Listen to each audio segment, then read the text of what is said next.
unlock this door with the key of entertainment. Beyond it is another dimension. A dimension of music. A dimension of comedy. A dimension of brotherhood. You've just crossed over into WTF Nation Radio.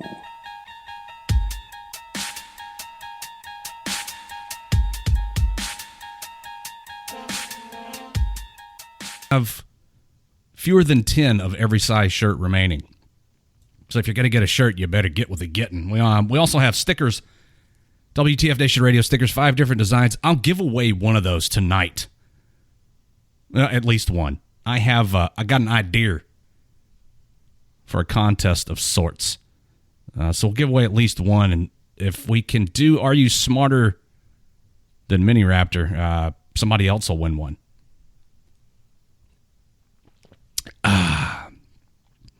Hope everybody has something to drink. Alcoholic or not, settle in. It's going to be a long show. If you consider 3 hours to be a long show. In the no shit category, the Department of Veterans Affairs conducted spot checks at 10 veterans benefits offices around the country and came to a disturbing conclusion. The VA's been systematically shredding documents related to veterans' claims, some potentially affecting their benefits. You don't say. By all accounts, the VA is rife with corruption, mismanagement, incompetence, and so on and so forth. And, you know, you would think, I mean, they're a government operation. They're efficient, right? Right? I go to the VA. But then again, I don't have any service-connected problems. I don't have PTSD. I'm not suffering from anything other than the occasional, aching joint and stuff like that. My experience with the VA, I could take it or leave it. It counts as health insurance for, tax purposes, so I don't get fined. Some of these guys, and especially that VA in Phoenix, by the way, everybody, you're more than welcome to call the show at any point if you got something you want to say. Our number, 415-889-8367. 415-88-WTFNR. Speaking of the VA, Daniel from the Facebook Live chat said, Hey, Pi, stick your face at your microphone. I can't hear you, brother. So Daniel from Facebook Live over the main page. Still can't hear you. This sucks. How about now? No, not really. Oh, well, I don't know what's going on with all that shit. Almost sounds like your microphone's not working. Everything seems to be... Are you talking about Daniel who says, hey, I got a letter from the VA saying I had stage 3 cancer and found out later that I got someone else's letter? Yeah. That's, I've heard time and again these stories, and it almost sounds like par for the course. And again, I have not had these experiences that other people have had, so I can't provide a firsthand account, but all the stuff I've read has been negative, negative, negative. Now, I know personally some people that work for the VA, some veterans that work for the VA as advocates and things like that. And they do a great job, but that's just a couple of people handling what caseload they can. But this monstrosity of a government organization, what is it going to take? We had the big thing with the Phoenix blow up with, 40 guys died while waiting. And of course, the Veterans Affairs Inspector General's office conducted their own inspection, their own investigation, and said, no, it wasn't 40, it was 6. Well, that's still 6 too many, and I'm not buying their numbers. The whole thing stinks. So if anybody in the listening audience has had an experience with the VA, a negative or otherwise, give me a call. I want to hear about it. I want to know what to expect in the future. from my own personal experience, I think I spoke about this a number of times before. I've never really had any problems with the VA. The individuals I have seen have always been on point. I've always had appointments on time. If I've had to reschedule, they've bent over backwards to accommodate me. The VA, in my opinion, is not bad from my experience. And I can't say that I've had a negative experience, but I've only had to go a couple of times. One time I had what turned out to be tendinitis. I mean, and while they didn't really, I went to the emergency room, the VA's emergency room, and I was the only person there, but I went early in the morning. And the doctor looked at it. They did an x-ray. He gave me some steroids. I took the steroids. It went away. But I got the runaround initially when I called and they said, "Who's your primary care provider?" I said, "I don't have one. I've never been to the VA. I don't know how the system works." "Well, you have to have a primary care provider." So I just showed up over there. And then the ER doctor did his thing. And then that was that. But I was fortunate in that someone, and I still have not pinned it down on who it was, but somebody contacted the VA on my behalf, and then they called me wanting to assign me a primary care provider and set up an appointment. Let's go to the phones here. WTF Nation Radio, you're on the air. Hey, what's up, Red Leg? It's Vince. Hey, Vince, what's happening? So when I first joined the VA group and gave them all of my info and whatnot, apparently they were letting people take home the cassettes of information. At least this is what the letters that I received. I received probably about 4 letters stating that somebody had taken the cassettes that contained all of the information that we submitted to file a claim, and it contained sensitive data such as our social security numbers, date of birth, anything and everything that can possibly be stolen to help steal your identity. All of that was stolen out of somebody's car because they were taking these cassettes home so that they could go do more work. So I received, since 2011, I've received probably about three letters stating that, hey, somebody at the VA has lost your data, and we are providing you with you, your spouse, and all of your children. We're providing y'all with 5 years of free identity theft protection. Credit monitoring that you can get for free anyways. Yeah. And so for their incompetence, 3 times, did it happen 3 times, or are these 3 letters all stem from the same incident? These are 3 letters that I received about a year apart, or a year and a half apart. So I'm not sure if they were different instances or what have you. So all you know is that somebody at the VA fucked up, and your confidential information was compromised.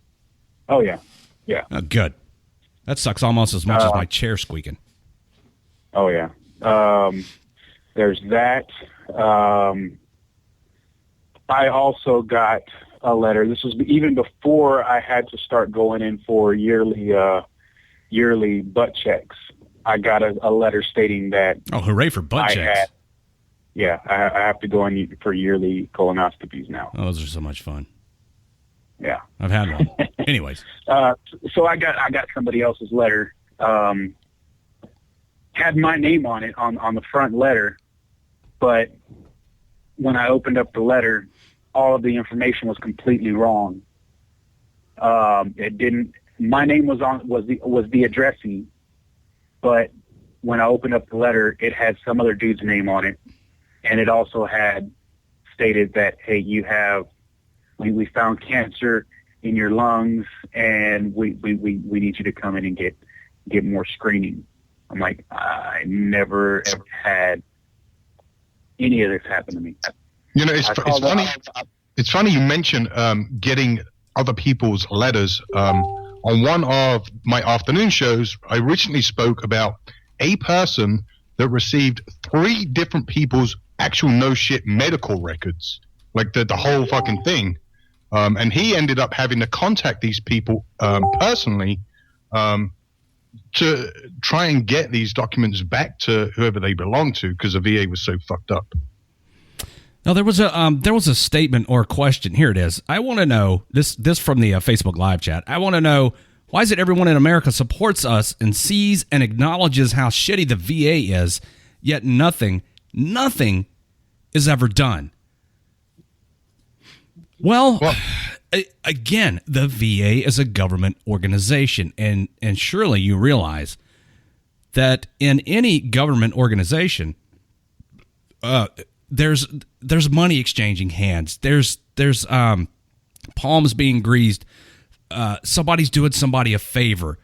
You know, I'd like to point out that my experiences with the VA and the people who work there, the actual care providers, for the most part, pretty good. The nurses, the doctors, they're employees of the system. It's the system that's fucked most of the time. Of course, there's going to be a bad apple in every bunch, and there are doctors and nurses and other staff members there who couldn't give a shit less about you and just want to collect their paycheck. But it's the bureaucracy involved. The reason that they don't give a fuck about changing the VA and addressing the issues is, like somebody said, because Congress, because the government. If this was a privately funded and operated organization, do you think this level of service would be accepted by the customers, by the patients? No, they'd go out of business.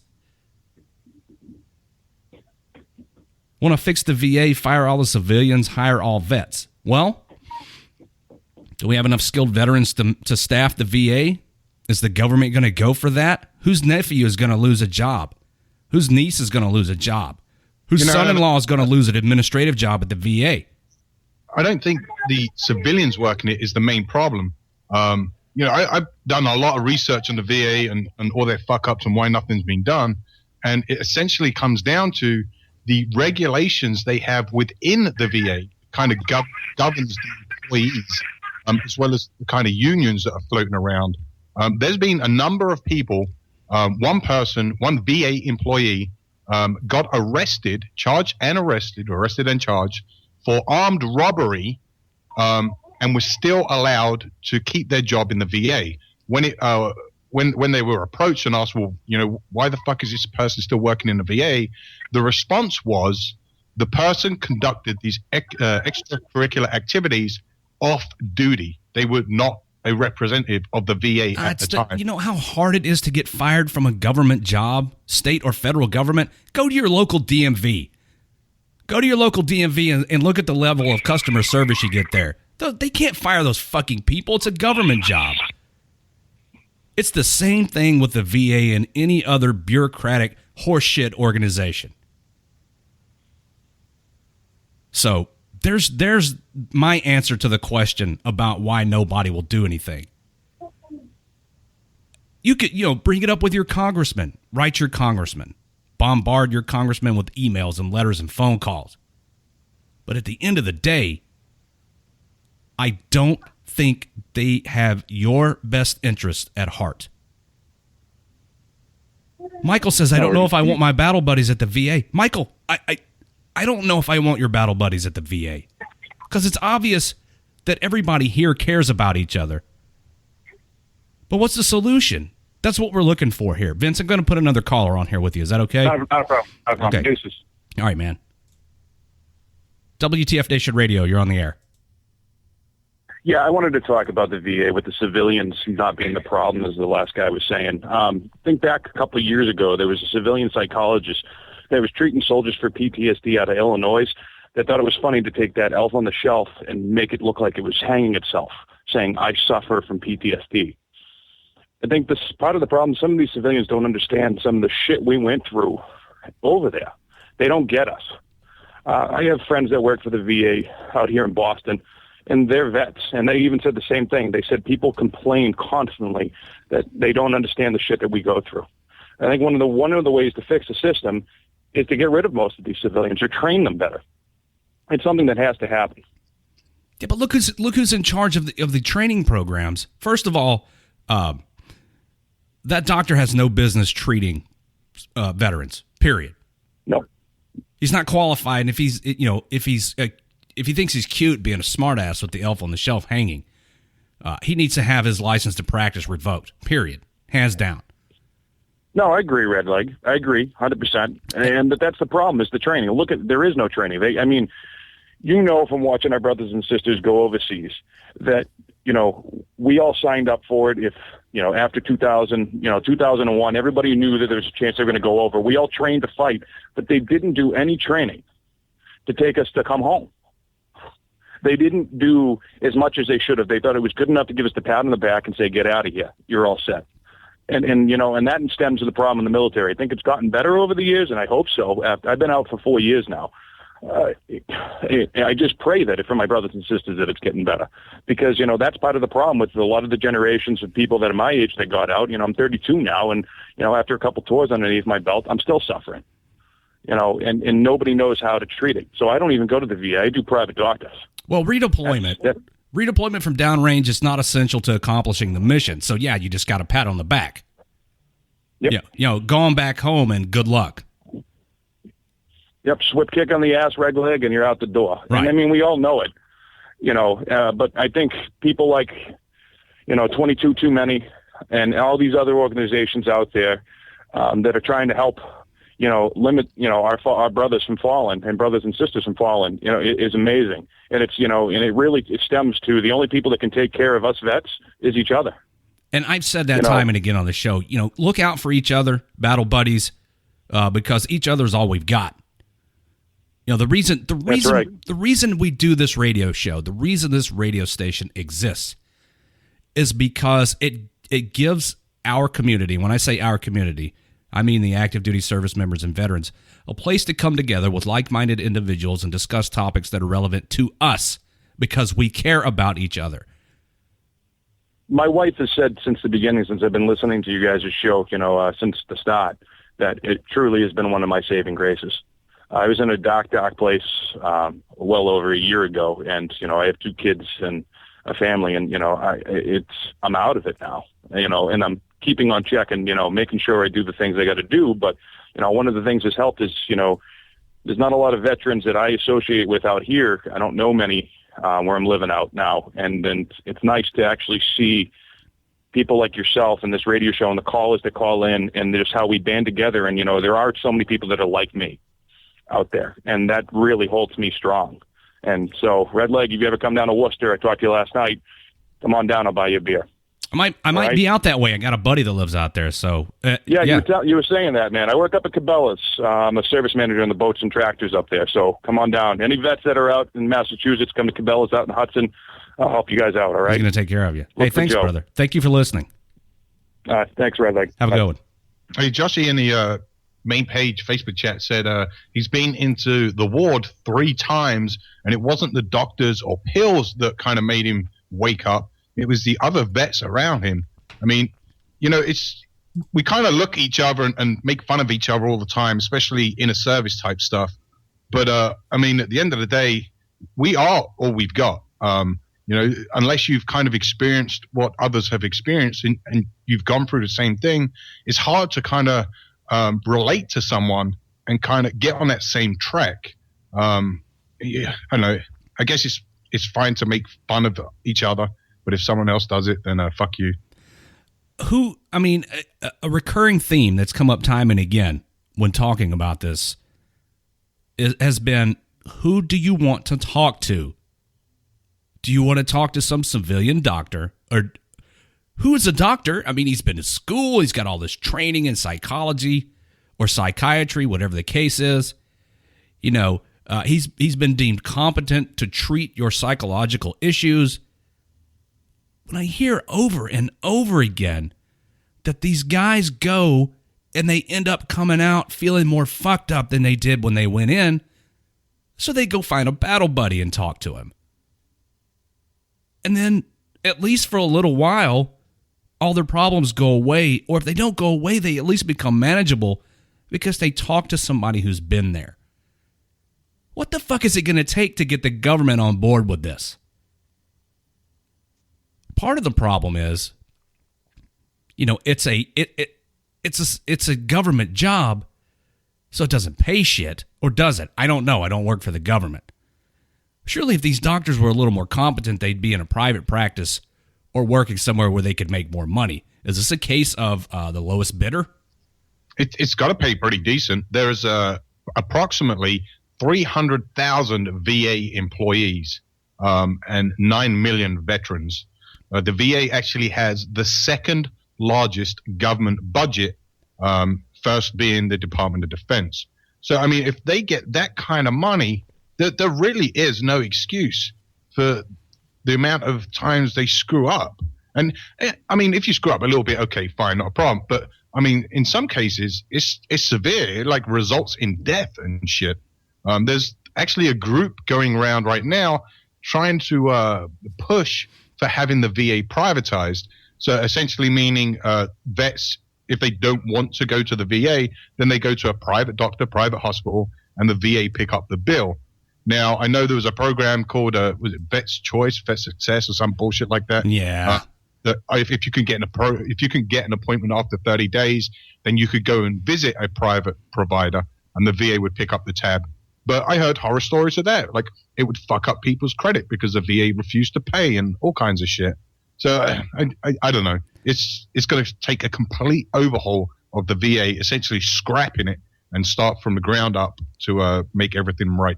I read an article earlier today, and I don't have it in front of me, but the gist of the article was that there's an organization or a lobby group or some kind of government committee. It was all kind of unclear, but essentially said that whatever this group or committee or organization was pushing for privatizing veteran health care, but the government's not listening. Why is the government not listening? Because of all the things I said earlier about all the palm greasing and doing favors for people. So why not privatize it? It's obvious that the current system in place isn't working. Yeah, you don't privatize it because there's not any money, there's no money being funneled back into the government or in somebody's pocket. The whole thing's crooked. Yeah, that's the problem right there. It's not going to become privatized because everyone has a nice lifestyle, like these 2 or 3 freaking women that pushed people out of their jobs, essentially somewhat firing them back door to slide into their jobs, but still make the same money they were, but now they have a job with lesser responsibility. And then they would essentially like PCS to different parts of the country for insane amounts of money with, and that job being less responsibility. Like, if you privatize it, it's run like a business, like a no shit, not for-profit business. So there's none of that shit. All the loss, waste, and abuse that goes in the VA it's mind-blowing, man. It's ridiculous. And being the second largest program the U.S. government has, I don't know why they haven't stepped in to stop all this bullshit. I have a serious problem. I'm going to try to remedy it real quick. Just hang tight. See how this goes.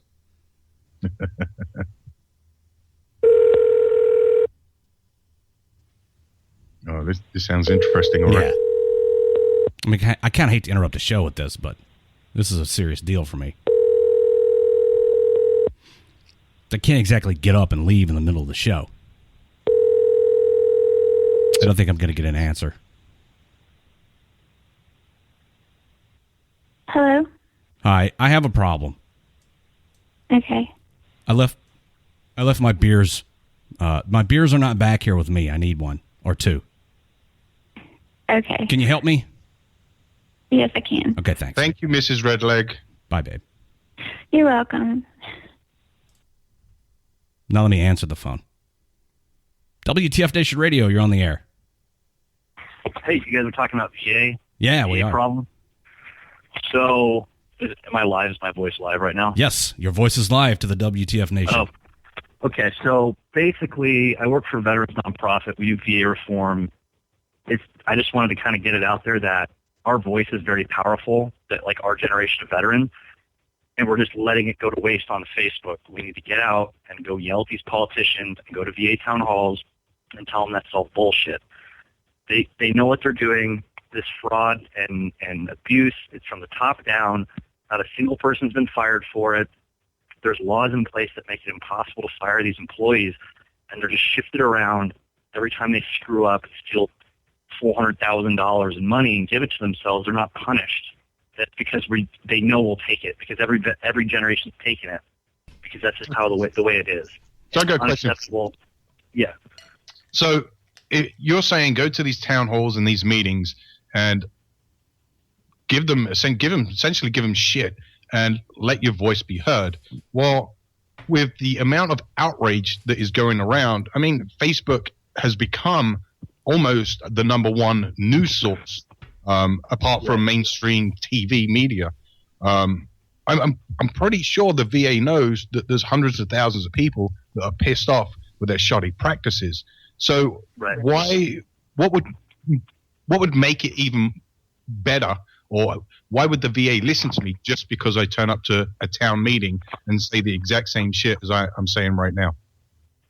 So I showed up to a town. I was on a wait list at the Phoenix VA for like 9 months, and I went down to this town hall, and there was representatives from this organization there that I now work for.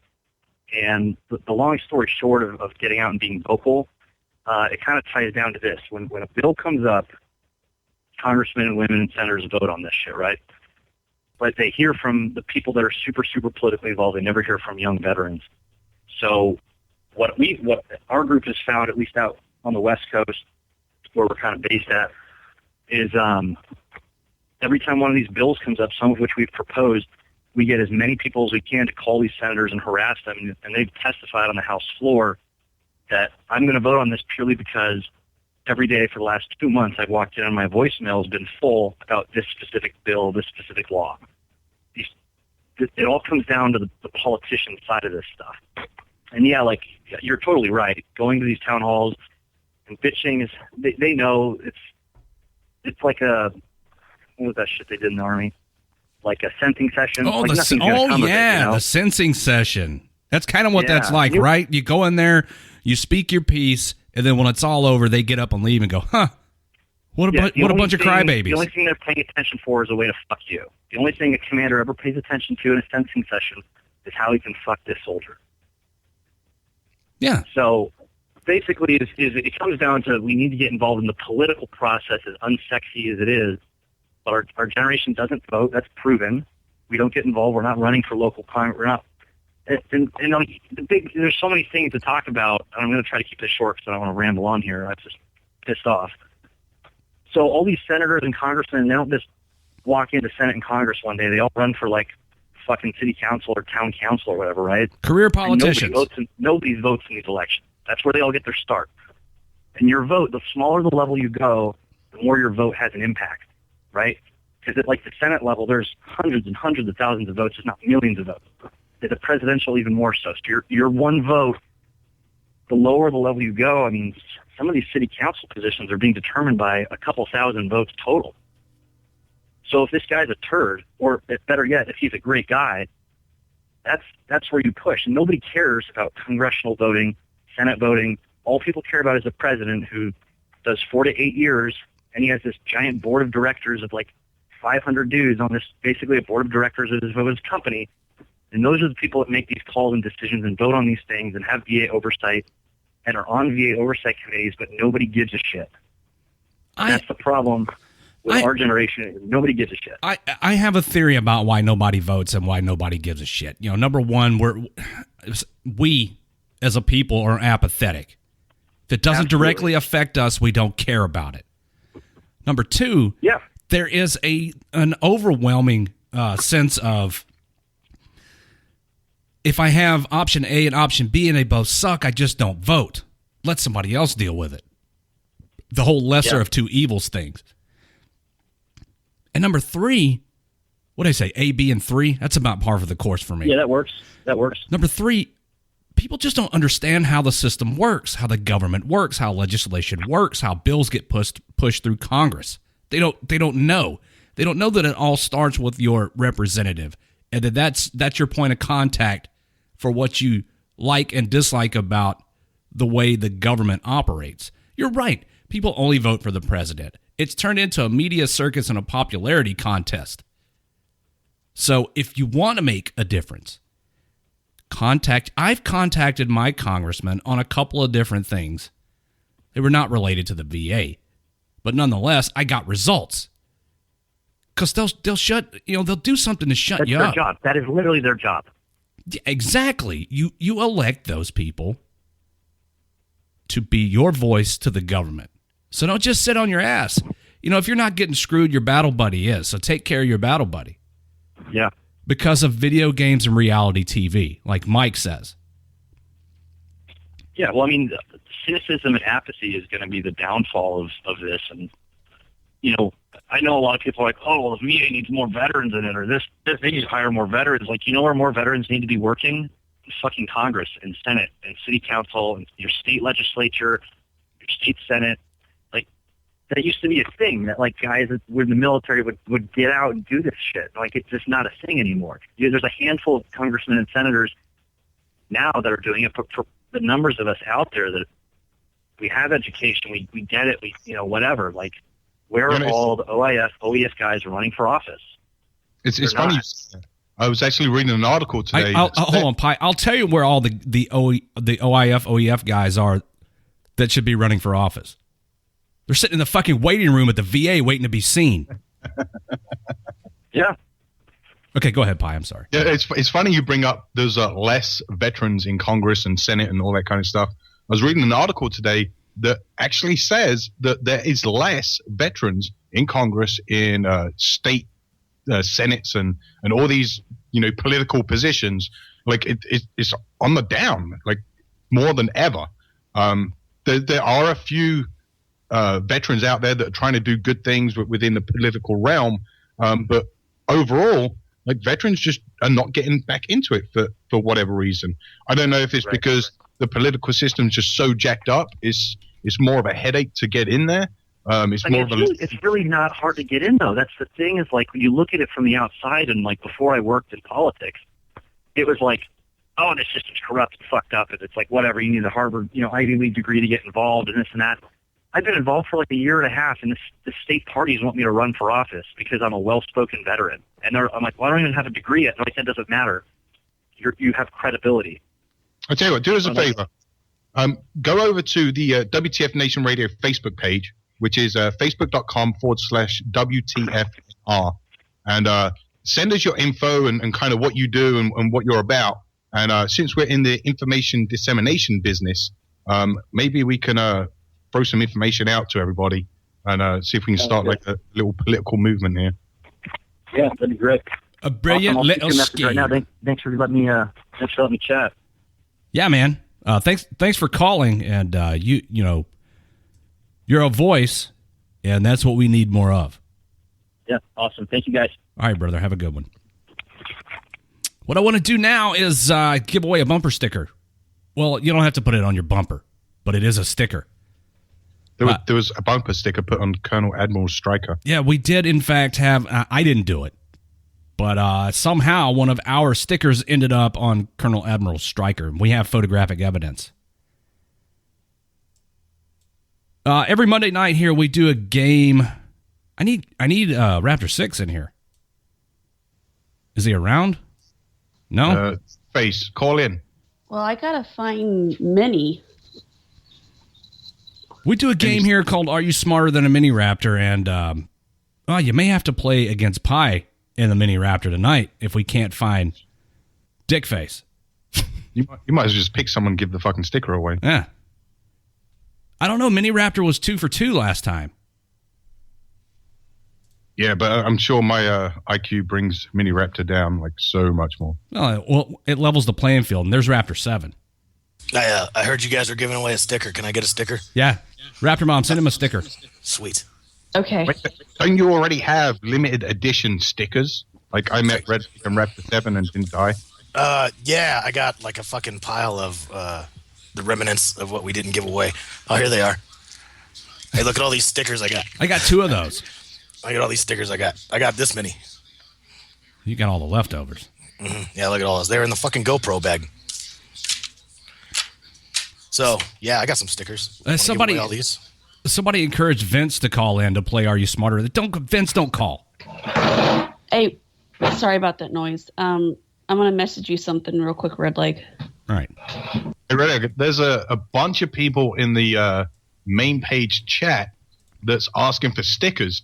Let them know how they can at least try and win one when we get this thing rolling. Well, what we're going to do is, there's Raptor 6. Thank God.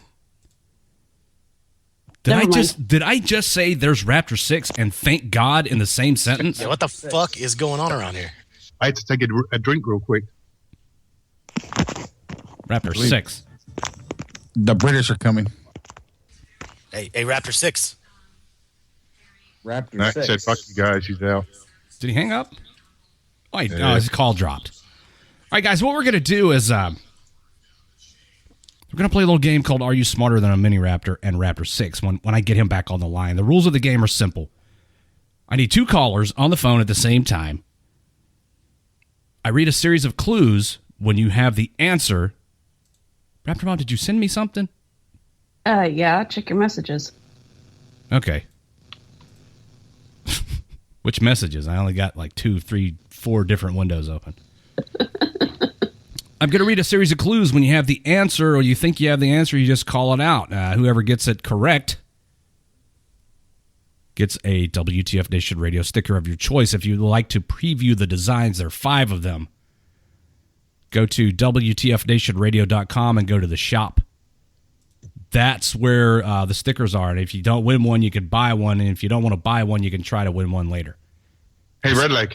Guess I'll give away more than one tonight. Yes. What's the number they have to call to potentially win one of these stickers? What, you mean the phone number? Yeah, that thing. Yes. If you'd like to play Are You Smarter Than a Mini Raptor and Raptor 6, give us a call, 415-889-8367, 415-88-WTF-NR. WTF Nation Radio, you're on the air. If you'd like to play, Hello? Hey, man. Hey, turn your radio down. Okay. Okay. So I have 585 and 760 on. Are you guys both guys or gals calling in to play?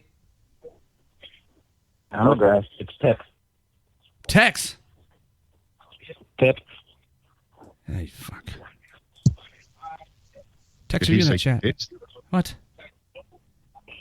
I don't know. Somebody still got the radio on. It's fucking with me. These nuts. 760. What can we call you? Red Leg? Oh, shit. We already got a red leg. No, not approved. One is enough. I've been trying to get rid of this guy for the last year, and he's still fucking here. Taken. All right, and 585. Tex? Is this our Tex? No, it's Tip. Oh, Tex. Okay. All right, did you call in to play? Yeah. All right, let's get the show on the road. Just do it. Where's the Mini?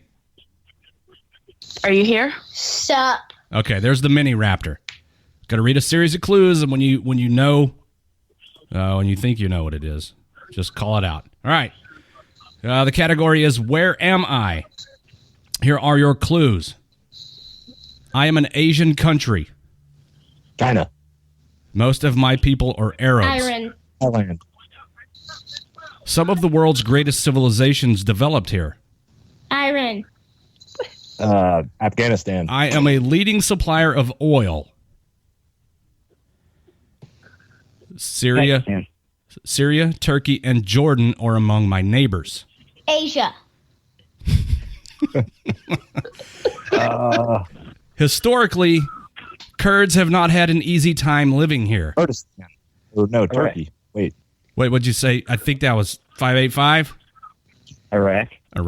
Very good. Wait, you said most of the people were Asian. No, I said most of the people. Dang it. Most of the people are Arabs. fuck. Yeah, I had it reversed in my head. That's why I fucked it up. Or Asian as well. The part about Asia fucked me all up. Yeah, it's in Asia. A lot of people don't realize that, right? Fuck that. Because when you think Asia, you think Korea, China, Vietnam. Southeast Asia. Right. Yeah, Heidi, we just went over that. He said Asia, not Korea. Asia. But he already guessed it. We're not guessing anymore, Minnie. That's all right. Shots. Okay, perfect. I'll take a shot. Everyone. If we lose this one, this will be the first time we've rolled a donut. It'll be the first time that that the Mini Raptor and Raptor 6 have been shut out if they lose this next one. So, here's the next one. The category is What Am I? Here are your clues. I am a type of building. I have a roof and walls. The Great Wall of China. I usually don't have a front door. To some, I am a home. I am smaller than a house. The doghouse. Yes. Oh. Yes. No Snap. shutout this week. Suck it, nerds. That's only because Raptor 6 normally spends most of his nights in it. In the doghouse. True story. I was gonna say that's a good guess, but that makes a lot of sense, Pi. You know what Minnie just asked me? She's like, "Is that Raptor 6?" I was like, "Yes." And she goes, "Dang it!" I'm like, "Wait a minute, he's on your team." And she's like, "Oh yeah." Tell her to take more shots. I think she had the answers in front of her. You think she had the answers in front of her? Ah, collusion. She still hasn't given me my stickers after winning the last ones. I explained to you, you're part of staff. Right, you don't get stickers for Raptor Mom, give that kid a sticker. I'll give her a sticker. All right. I'll sign Put it. it around now. Should I sign one? Yeah, sign one and send it to her, Raptor side. Yeah. Okay. Do it. All right. So let me do this. Shit. The gentleman that won the first round, message our Facebook page. I like how you assume the guy's a gentleman. Yeah, message the WTF Nation Radio Facebook page inbox and get Raptor Mom your information, and she will send you. Which sticker do you want? Text. He already has my information, and well, we do. Raptor Mom's been on coke for the past month or so that shit's like all burnt up now. You need to resend it. Yeah, Nasty Six. I'm drunk. All right. Good. That's a good Mini Raptor. Thanks, guys, for playing. Congratulations. That went over well. That was so anticlimactic. Was it? I thought it was a great segment. I did too. I wish I'd have gotten the timing better because I still got 14 minutes to burn before the break. Well, shit. I suck at radio. Hey, you know what we haven't spoke about? That we just made like WTF Nation Radio history. Again? Well, look at us making history every day. I know, right? Simulcasting video on Facebook Live. Oh, yeah, that's right. Pi's got his own Facebook live stream going. It's a fucking shit show, trust me. Where is that? Over on the radio page? Yeah, over facebook.com/WTFNR. Yeah. All right, the phone lines are open. There's guys trying to call in. Listen, if I disconnect your call, it's not because I'm a dick. It's because we're trying to move things forward. And Justin says do an open phone segment. The phone lines are always open for anything you want to talk about. It doesn't have to be on topic. This is something I've noticed a lot, guys. We may be talking about a certain topic, but if you have something completely different that you want to fucking talk about, then call us and be like, hey, fuck your topic. I want to talk about this, and go for it. Like, we're here for you. That's right. Do we accept international? Call us. Don't call us collect. Your worst CIF experience? Oh, there's Bobby again. Bobby, the inventor, I guess, of the take a drink every time Red Leg vapes game. Oh, yes. You know what? We need to send Bobby a sticker for that because that's gone down pretty well. That's just my opinion. I'm not the sticker wizard, so that isn't official. No, you're the good idea fairy. There is a little bit of a difference. I got some news that's not really news. The U.S. has to send 200 advisors to Iraq to fight ISIS. 200 troops. I was reading about this earlier today. They're actually sending Apaches as well. Right. Which is pretty cool. Defense Secretary Ash Carter has announced that more than 200 advisors will be sent to Iraq to battle ISIS. Carter, who is currently in Baghdad, said government officials in Iraq have also authorized the U.S. to use Apache helicopters in the fight against the extremist group. Hell yeah, so we got 200 advisors and some Apaches going downrange.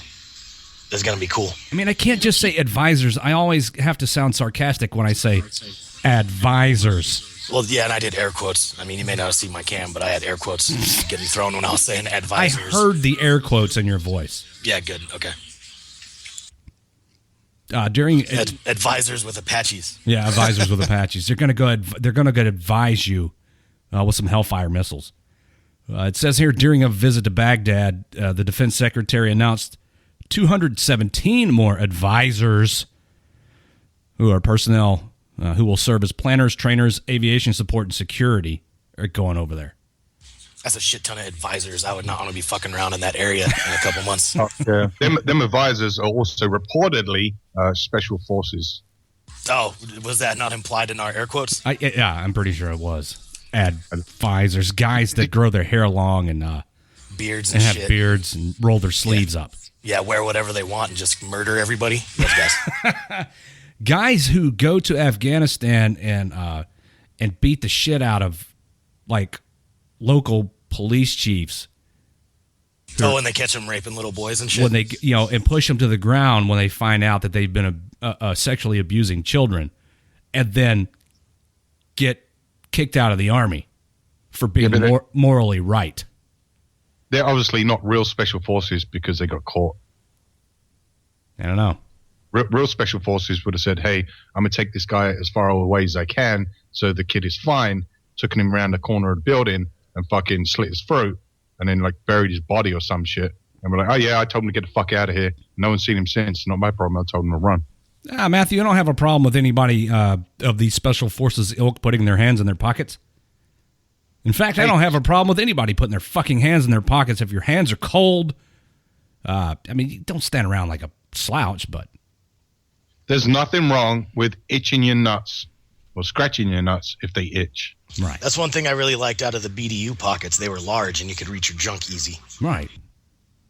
All I ever wore was BDUs. What are the other ones? Did you wear the fucking, what was the ones after that? The ACUs. I got them. I got like a set and then I got out. Yeah. No more rolling sleeves up in the summer. ACU sucks. But now we're going over to the fucking not moldy cams, what are they called? OCPs or fucking whatever the fuck they're called. Yeah. Stupid. They should have fucking just gone with Cry. I know, as far as I know, from what I can remember, I believe the Army tried to make a deal with Cry. And Cry's just a company that makes Multicam or OCP. It's just a slightly different version. The material is so much better. The special guys wear all that shit. But I guess Cry turned them down for some reason. I guess you can't get good shit when you're trying to get the lowest bidder. Cryptek was in the running, and they have some good fucking camo.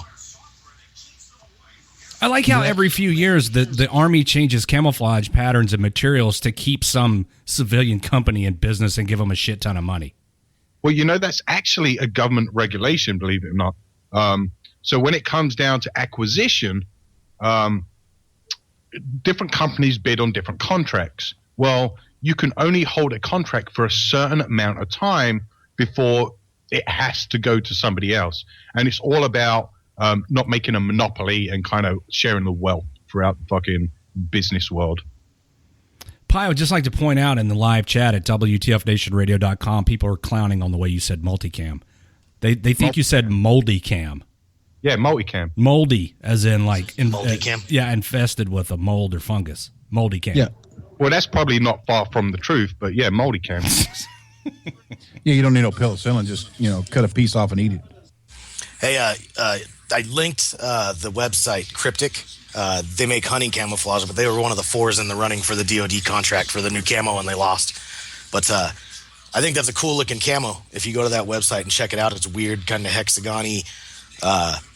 Looks kind of gay when you're up close to it. It looks like, I don't know, butterflies and leaves and shit, but it's all digitally and cubey and octagon shaped, and I don't know. It's kind of a weird, unique pattern, but when you see it in the field, it looks really fucking good.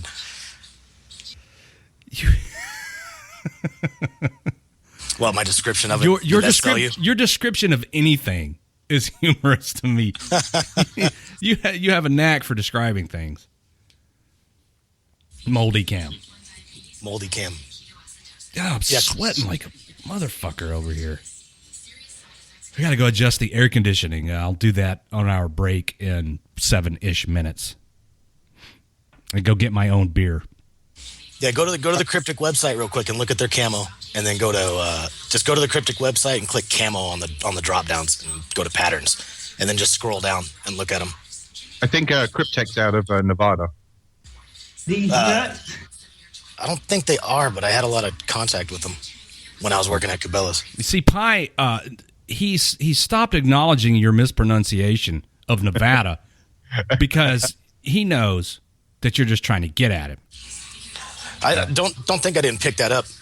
Just choosing not to fucking rage yet when we're going to have a fucking guest on the show in a few minutes. Yeah. Save that to when they hang up. I did that last Monday, and it didn't work out so well. Yeah, for anyone that don't know, me and Raptor 7 have a love-love relationship. We love to hate each other, but try to feign interest in what we do for the station for the sake of the station. Isn't that correct? Is that a good synopsis? Sure. So good. Yeah. All right, good. We're friends. Yeah. On the air. Yeah, involuntary friends.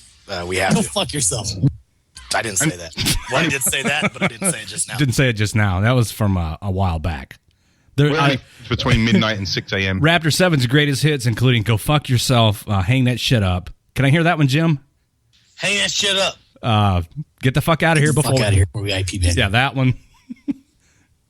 Raptor 7's greatest hits. Oh, man. Raptor 7 is so famous, he's got his own soundboard. What a fucking idiot. Oh, there's Raptor 6. You guys would have to tune in during like a Friday night show in order to catch all of that. And we do have a live show here most nights, every night except for Sundays lately. Tomorrow night, Raptor 7 and Hobbs. First inaugural Raptor 7 and Hobbs show. Stephen Hobbs of the Redcon 1 music group, an all-veteran or in at least one case, active duty military member. Hip-hop group. If you guys are into hip-hop and a little shit-talking here and there, these two guys are pros. So join them tomorrow night at 8 o'clock p.m. Eastern at WTFNationRadio.com. Wednesday night will be the E4 Mafia with Badger and Cause. Thursday is Sergeant's Time with Ice. These nuts. Ice, the Nasty, Howie, and Nick at Night. They are admins from U.S. Army WTF Moments Facebook page, and we're not. They'll be here to talk about stuff. And then Friday, I'm back with Friday Night Fuckery. And then Saturday, the free-for-all is me again. You're going to be out of town, right, Raptor 7? Yeah, I might be able to join. I'm going to bring my laptop with me, so I might be able to come kick it for a while. Oh, right on. But yeah. Time. What? Taking what? You taking the Greyhound when you go out of town? I'm driving this time. That's a once-in-a-lifetime experience, riding the big gray dog for 20 hours. Yeah, it was 15 years since I rode it last time. Well, it was 1998 when I went home for Christmas Exodus during AIT, and I took a Greyhound from St. Louis, or from fucking Missouri, goddammit, Leonard Wood. Yeah, to Reno. That was a more than a day-long experience. It was excellent. That was 1998, and then a couple Mondays ago, about a month ago, I took a Greyhound for 19 hours, and I plan on never doing it again. Had the same crackhead on the bus, right? Oh, yeah, she had the hots for me. I think we misspoke about, I told you I asked her if, oh, shit, I'm interrupting your shows. Go ahead. I was just going to take a break. Break time. You want me to finish the story? Yeah, do it. Okay, fine. So there was this crackhead sitting, at my, 10:30, And I didn't know on Greyhounds because, who the fuck rides a Greyhound? They have outlets in the seats now. So I was all worried about my phone dying. So I bought this rechargeable battery pack and shit, figuring there's going to be a long trip. I need electronics. And then I look over and there's this crackhead and she keeps fucking staring at me. Keeps staring. Every time I look over, she's fucking looking at me. And it finally got to the point, like an hour and a half into the bus ride, where I just stopped and stared straight at her for an uncomfortable amount of time until she looked away. And then I realized my phone was going dead, and while I was staring at her, I noticed she had an outlet at her feet, and I did not. So I suck up my pride because I was all super pissed at this crackhead for staring at me, and I tap her on the shoulder. I'm like, excuse me, I can't help but notice you have a plug, and I need some things that you need to get plugged in, and I don't have one over here. And she looked at me so fucking crazy. And last night when I was on the after show at gym, I think I realized why she looked at me so crazy. I think she thought that it was some kind of like computer nerd sexual proposal. Computer nerd sexual proposal. Yeah, I was like, I can't help but notice you have a plug. Oh yeah, I can't help but notice you have a plug. I have things over here that need to be plugged into He an muted outlet. himself. Ah yes, no, I got the gist of it. Is now hacking shit. Yeah, She bugged him. The crackhead computer nerd. Mm-hmm. So she just looked at me all confused, and she's like, "You don't have one over there?" And I'm like, "No." And then she's like staring at me, and I finally just like, you know what, fuck it. And I stood up and walked up and down the aisle looking for a thing. Unbeknownst to me, we made a bus stop in 10 minutes. And then she got off the bus and walked across the street to an Alamo truck stop. And I never saw her again. Then I got back on the bus and went to Vegas. Stories from the road. Yep. This hooker, I guess I proposed to her in Nerd Talk. I don't know. Apparently, in retrospect. It's the Raptor 7 World Tour 2016. Guys and gals, we're going to take a break. When we come back, hopefully when we come back, will be Derek.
Moments. Your WTF main page update with the nasty. A soldier got into some shit-deep action at JRTC. A Chinook got too close to a line of Porter-Johns in the field at Fort Polk and caused a line of Porter-Johns to tip over while a soldier was inside one. Congratulations to Captain Robert Killian and Staff Sergeant Eric Friedland of the National Guard for winning the 2016 Best Ranger competition. The duo beat 22 other teams in a 3-day event that consisted of back-to-back physically demanding events. Things got messy for some paratroopers jumping at Fort Bragg the other day. The drop zone safety officer said the jump was safe with the winds at only 10 miles per hour. The winds were actually 16 miles per hour and 46 soldiers received medical attention for concussions. This has been your U.S. Army WTF Moments main page update. You're listening to Red Leg on the voice of U.S. Army WTF Moments. WTF Nation Radio. Call the show now at 415-889-8360.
Yep. All right, guys, we're back, and we're joined now by Derek from 22 Until None.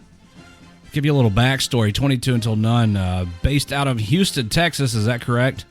Yes, that's correct. They are a nonprofit organization, legit nonprofit organization, who, by all accounts, here's how I would summarize it. Your mission is raising awareness to help in the eradication of veteran suicides.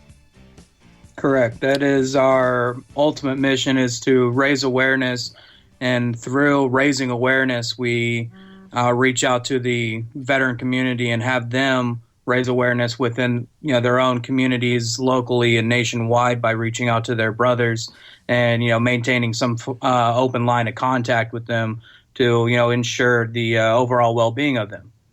So Derek is the founder and president of 22 Until None. You're a Houston, Texas native, correct? Yeah, I'm born and raised Houston, Texas. 8 years in the Marine Corps. Yes. As a grunt. Yep. Served in both OIF and OEF. Yeah, served at OIF with 3-7 out of 29 Palms, and then OEF with 1-3 out of Hawaii. Okay. No promises. We'll try not to hold against you the fact that you were a Marine. All right. So what? We can talk slower. Talk slower. What drove you to start this organization? Well, it was a culmination of events. I started noticing that I was losing more of my brothers throughout time here on the home front than I was on any of my deployments.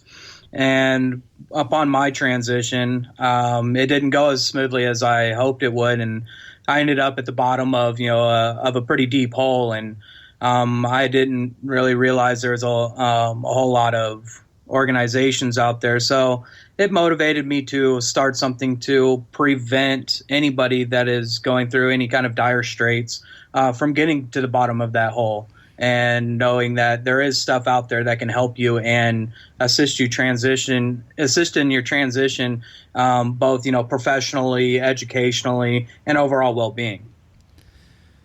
So that number 22 a day, I mean, given the fact that your primary, I guess, area of expertise is veteran suicide, how accurate is that number?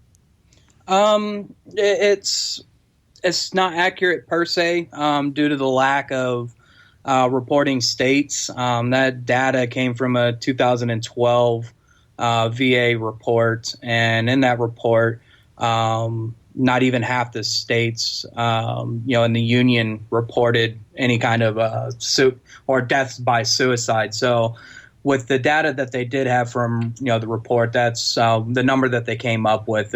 Within theory, yes, the number should be technically higher because of the number of those who weren't reported for a number of reasons.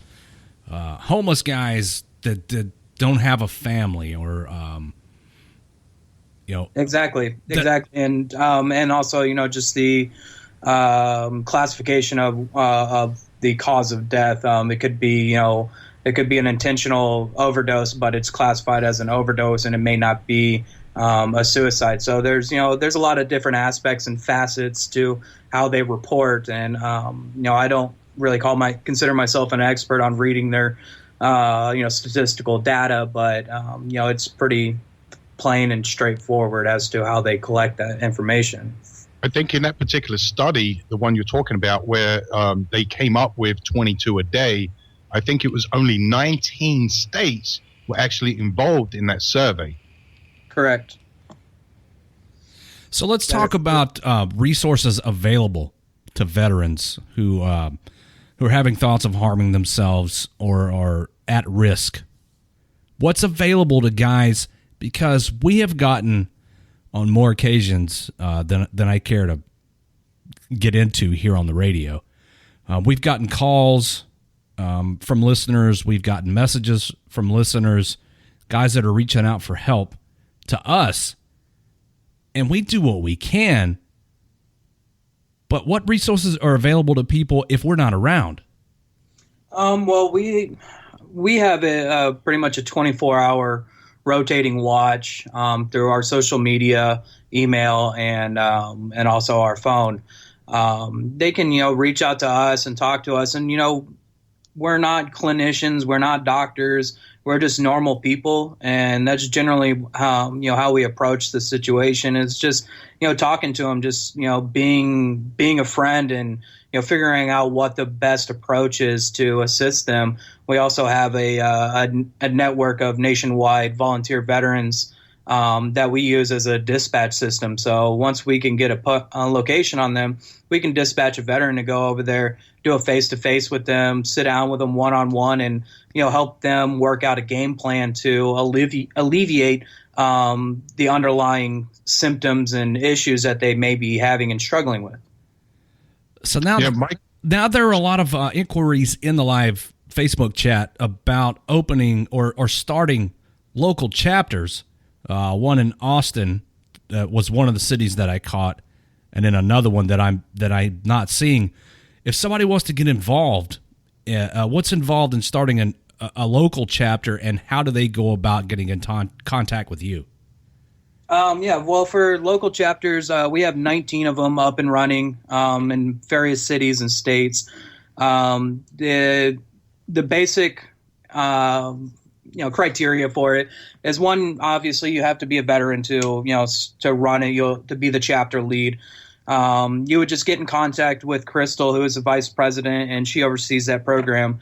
And just give her a brief overview of what you'd like to do, and she'll set down some guidelines, send you some paperwork that you'll have to fill out. And what we try to do is have these chapter leads make a once a month get together where everybody that's in their group just comes together. They just socialize, do networking. If they happen to get in contact with a local employer that may be hiring, invite them out to these get-togethers and provide local resources from their immediate community to push out to the veteran community. So I've got a list here of the chapters. I'll try to run through them real quick so you guys will know if there's one in your area. There's the Greater Phoenix, Arizona, Penn State, Pennsylvania, Colorado Springs, Kansas City, the Tar Heel State Keepers, which is Tri-Cities to Fort Bragg, Las Vegas, the Ventura, L.A., California area, Norfolk and Virginia Beach, which is where I was born. Check me out. San Angelo, Texas, San Antonio, Texas, Crescent Moon chapter in South Carolina, the South Orange County and San Diego chapter in California, Dallas, Fort Worth, Bay Area, California, Southern Tier, New York, Chicago. Here's New England, which covers Connecticut, Massachusetts, Rhode Island, and New Hampshire, Jacksonville, North Carolina. So if you're in one of those areas, there's already a chapter that you can get involved with. And if not, you think you got what it takes, hit these guys up on their website, which is 22untilnone.org. 22untilnone.org. And I'm looking at the website now. Hey, do you guys have a Facebook page? Oh, yes, we do. You just, plug in 22 Until None, and it'll bring us up. And we also have Instagram and Twitter. We're pretty much on all platforms. So there's a multitude of ways to get in contact with these guys. And Mike says, then we can take on the VA. We said earlier that we got to take care of each other because each other is all we've got, and that's what this organization has done. 22 Until None is taken it upon themselves to do something instead of waiting around for the government. Because once you're home from downrange and out of the military, the government really doesn't have a vested interest in you anymore. So you got to look to your brothers and sisters in arms. Exactly. And that's very true, because at the end of the day, your spouse or significant other or your family, unless, you have a family member that's also a veteran, isn't really going to understand, the struggle that you're going through. And whenever you reach out to a fellow brother and sister, you have that common bond, and you're more likely to discuss these issues than you are with, a family member or somebody that hasn't really have firsthand experience with that. So Derek, let's go to the. Let me get this phone call real quick, Pi, because I think this guy's been chomping at the bit to talk to Derek. So go ahead, man. Yeah, this is Scott Hicks, aka Patriot One, from Inspire Veterans. I just wanted to thank you guys for bringing this to light on your show, and thank 22 until none, because in 2014 I drove 12,000 miles across the country, living in my car for 3 months. Spoke in the Senate and Congress, spoke in Times Square, spoke at events across the country, specifically to raise awareness on the 22 Veteran a Day suicide rate, which is actually like 28 to 35 about. That's the approximate current guess. And, 2 months of my life went into getting people to understand what was going on. And everywhere I went, I focused on a lot of car shows. And there were so many people out there that had no clue what was going on. For me, locally, we just got a bunch of guys in a Facebook page that are all fucked up veterans, and we talk to each other. And when somebody's having a bad time, on there and hang out with them or whatever, that's what we do. And it sounds as chapters are trying to achieve as well as we help each other with the job stuff and that kind of thing. We all know guys who have construction companies and stuff like that. So if a guy needs to pick up extra cash, we just say, hey, we got this vet over here. He needs to make some money. And the guy's like, oh yeah, I got this going on this week. Send him over. So, there's stuff out there. We just got to connect people. Exactly.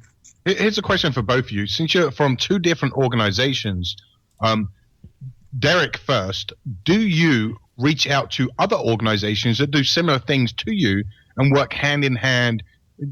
Obviously, if you can't achieve the aim of the veteran in need, but on a say a day-to-day basis where you could achieve everything, do you reach out to other veteran organizations and kind of bring them into the mix?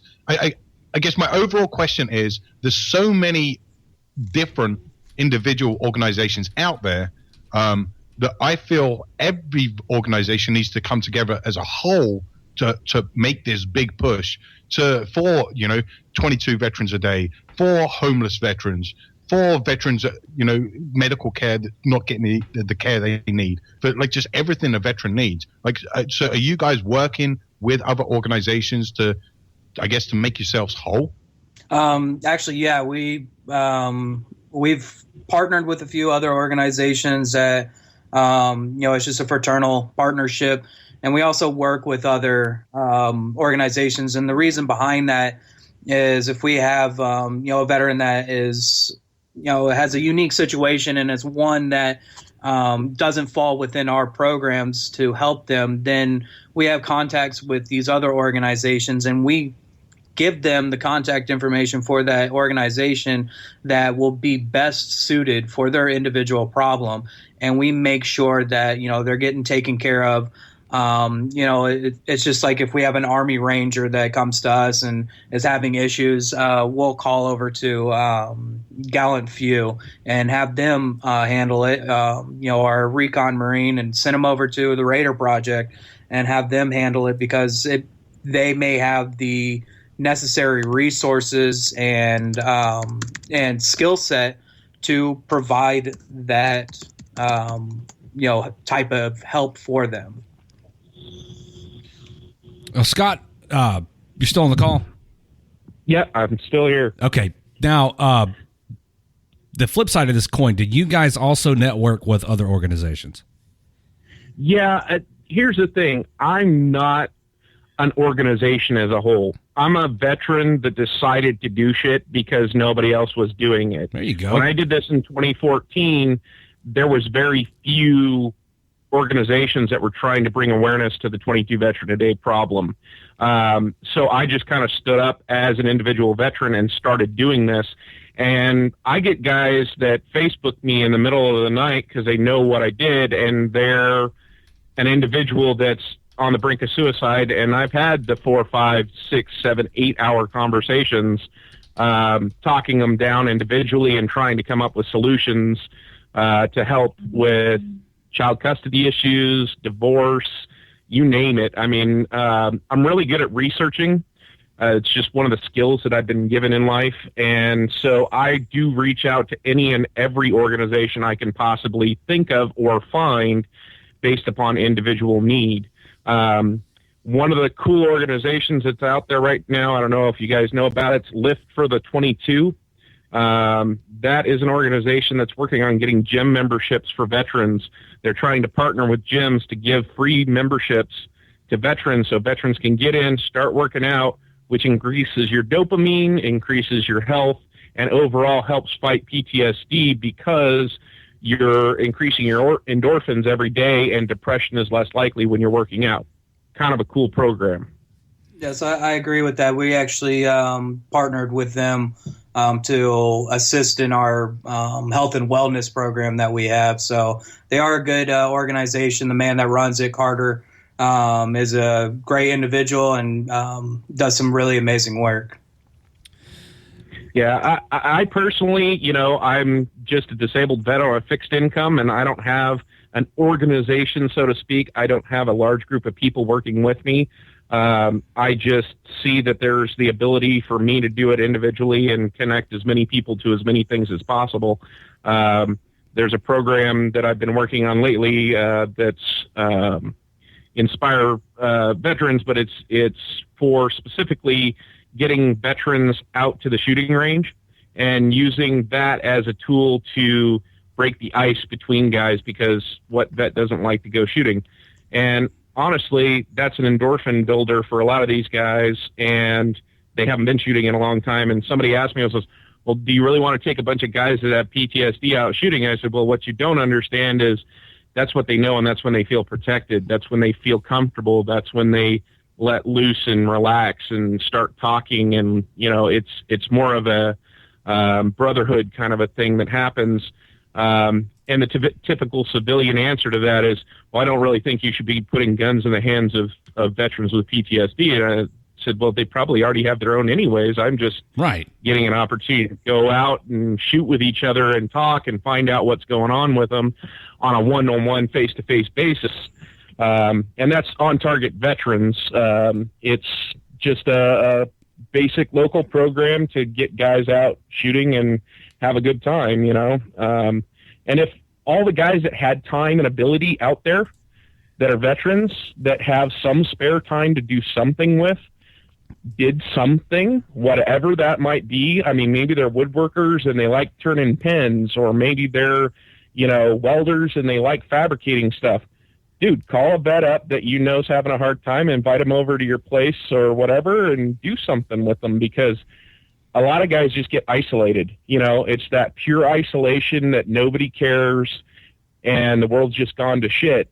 And one person reaching out to you for one day out of the year can actually make your whole year. That's absolutely right. And a recurring theme on tonight's show has been do something. Don't just sit idly by when you have the ability to contribute. And I see a lot of people in the Facebook Live chat at U.S. Army WTF Moments wanting to know what they could do to network, what they, wanting to know what they can do to help. Get in contact with these organizations. 22untilnone.org is their website. There's a form on there where you can contact them. Send them a message. They'll get back with you and tell you what you can do to help. And I have a question, and the Facebook Live feed's going to die soon, so we'll have to take a break and restart it because Mark Zuckerberg hates everybody and limits our broadcast to 90 minutes, so I got to start another one. But I've got a question for you, Derek. What would you say to the organizations who are involved in this popularity contest? And by that I mean organizations like Wounded Warrior Project, who kind of they want to step on everybody else's neck because they want to be top dog. What message would you have to these squabbling organizations? Well, at the end of the day, these organizations, we do, revolve around donations and money to assist other people. However, the key to, keeping yourself true is it's not a popularity contest. It's not a pissing contest. Stay humble with from your beginnings, and you'll go far. You may not grow to be, a super charity, but at the end of the day, that's not the point of it. It's not to be this massive charity. It's to provide the purest form of help and assistance that aligns with your scope and mission. And everybody's scope and mission is different based upon your individual skill set. You know, not everybody has the same direction in life. I know a guy that's got horses, and he takes guys out horseback riding for PTSD therapy, and it's not something he does as a public business or an organization. He just asks other veterans, hey, who do you know that could use this? Yep. So don't horseback riding. The big organizations are the ones that eat up the most money. And I'm not going to get into a big thing about that other than the fact that I would much prefer a smaller organization that I know what they're doing and why and what their needs are. And if I can provide directly for that particular need, then that's great. Big organizations with big names that go out and file lawsuits against smaller organizations that are doing the same thing, that's like the government, man. That's just evil. All right, guys, this Facebook Live thing's about to die. I got to restart it. We're going to take a music break real quick while I restart this thing, get it reset, and then we'll come back. How's that sound? Sounds good. Yeah, because, again, Zuckerberg hates us.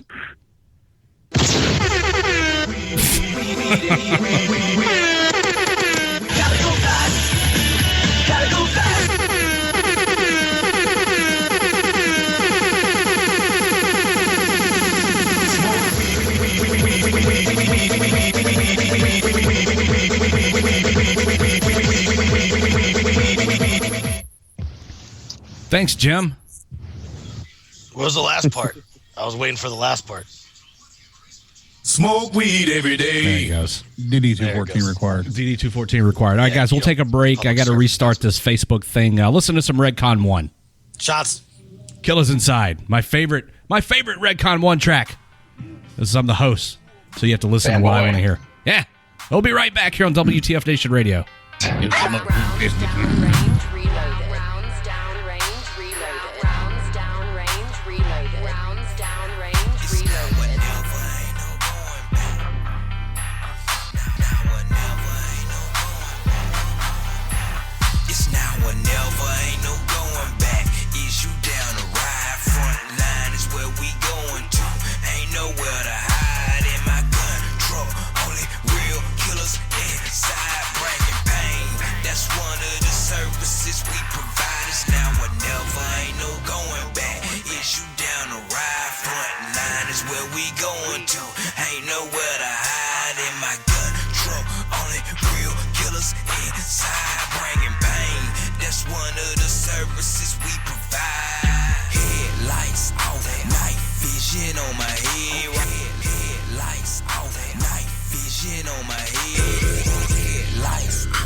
Pointed out the windows, gotta stay ready. Are you dead? When you ride one in a dirt, that's the biggest gun. If he spot you, then he drop you, boy. You get no chance to run. H-E, high explosive. H-E, high explosive. H-E, high explosive. We gon' bring that to your door.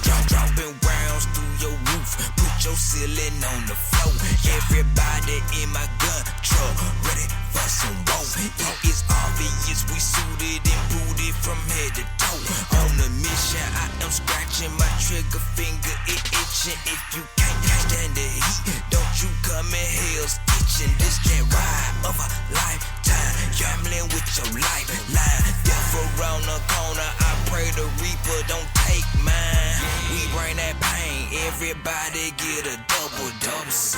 We at the top of the list of who they feel the most. I left my mercy back at home on the Gulf Coast. So kill bodies and if possible torture they go. Whenever ain't no going back.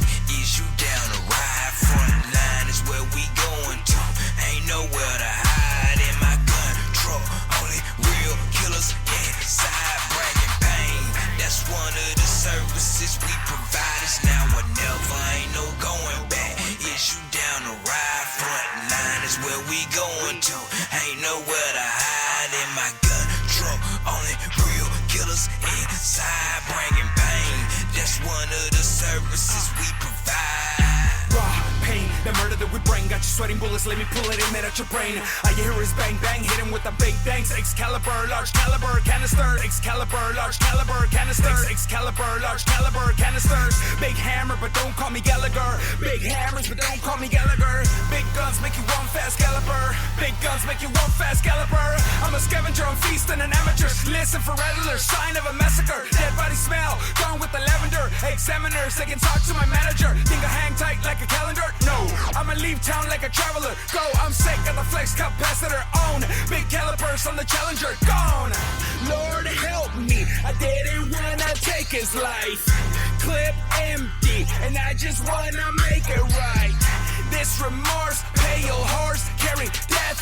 M4s reinforce, and we taking every breath. M9 on my right, M4 on my left. Plenty fully loaded mags, all strapped up to my chest. War vets, no threats. If there's drama, we ride cool, calm on the surface, but we kill us inside. It's now or never, ain't no going back. Is you down the ride? Front line is where we going to. Ain't nowhere to hide in my gun truck. Only real killers inside, bringing pain. That's one of the services we provide. It's now or never, ain't no going back. Is you down the ride? Front line is where we going to. Ain't nowhere to hide in my gun truck. Only real killers inside, bringing pain.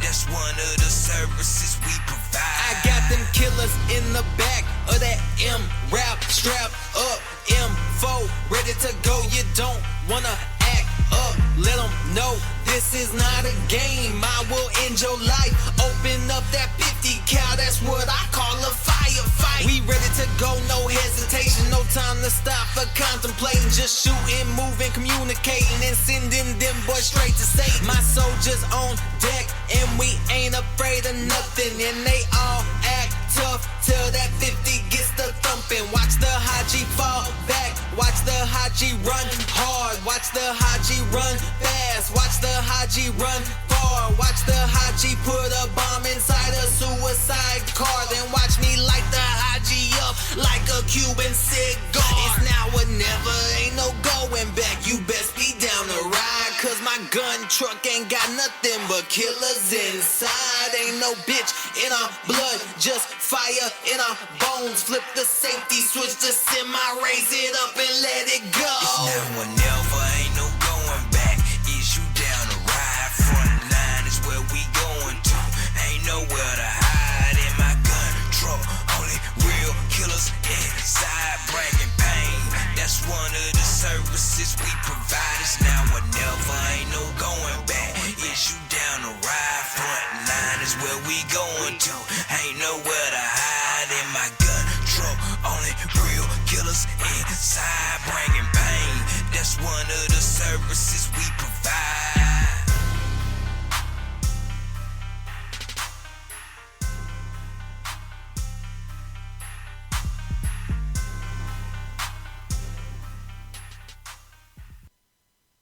All right, guys, we're back. There were a lot of questions about that song. That's the title of that track is Killers Inside. That's done by Redcon One Music Group, and they are, as if you couldn't tell, a group of military veterans. And I know J Deuce is still active. I don't think any of the other guys are still active duty, but go check them out. They're everywhere. You can listen to some of their stuff on YouTube, but I suggest you buy it if you want to support Redcon One Music Group. J Deuce is still an active Marine. Yeah, J Deuce is an active Marine. And we got to see them perform live in Mesa, Arizona a few weekends ago when we were down there for the Redcon One 5th Anniversary Music and Awards Show, where do I gloat or no? Of course I gloat. Yeah, why the fuck not? Dude? Where we brought home the award for Best Warfighter Radio. Best. Do you have the award? I'm holding the award up now. Best. Look at that. Oh, yeah. Best Warfighter Radio. We were floored when we found out we were nominated for it. And so myself and Raptor 7 and Kaz and who else was there? Omen and Minx and some other people from the WTF Nation. We went down there to the award show and we actually won. I mean, I say that kind of disbelieving now, but at the time we were on edge. But I guess we're best warfighter radio. You know what? I was pretty confident going down there, and then when we actually sat at the table and they started announcing awards, I was like, "Fuck, man, I don't know if we're gonna get this." You know, like that's the downside. Okay. And then whenever they were up there and fucking who was it? J-Deuce, right? J-Deuce and fucking Dan, right? Yeah. From ZRS. J-Deuce opens the envelope and he's like, "Oh, god damn it!" And then Dan goes, "WTF Nation Radio," and I was like, "Holy shit!" Would actually fucking happen. We won. It was crazy. It wouldn't have been possible without the support of the WTF Nation, because the whole thing was based on popular vote. So, thank you, WTF Nation, for voting for us. Thank you very much. Yeah, without the nation, would have been like a dead duck in the water. So if I would have still been sitting in my house, not in the Arizona heat, accepting some crazy ass award the first time I ever been on stage, and I'm petrified. Meanwhile, Redleg's been in bands and shit. So everybody that's up there on stage has been on stage hundreds of times, and then I walk up and I'm just like, put my hands in my Seven pockets. chokes. Yeah. Saying you're choking, little brother? What the fuck? You said That's not what I'm saying. That's not what I'm saying. Playing into the skit, faggot. Stop fucking. I think that's it. stirring up There's no the radio skit. mystic. Gotcha. There's no skit. Raptor 7 choked. So thanks, guys. We're honored to have received this award, and it means a lot to us. WTF Nation Radio has been around for a little over a year now, and that sounds like a long time, but it's not. We're relatively new to the radio game, and to have won this award is a big deal to us. So thanks and stuff. Hey, you know how you get better at public speaking? By public speaking. Right. You just have to get your ass up there and do it, because, you know, there's going to be times in your future where you're going to need to have that skill.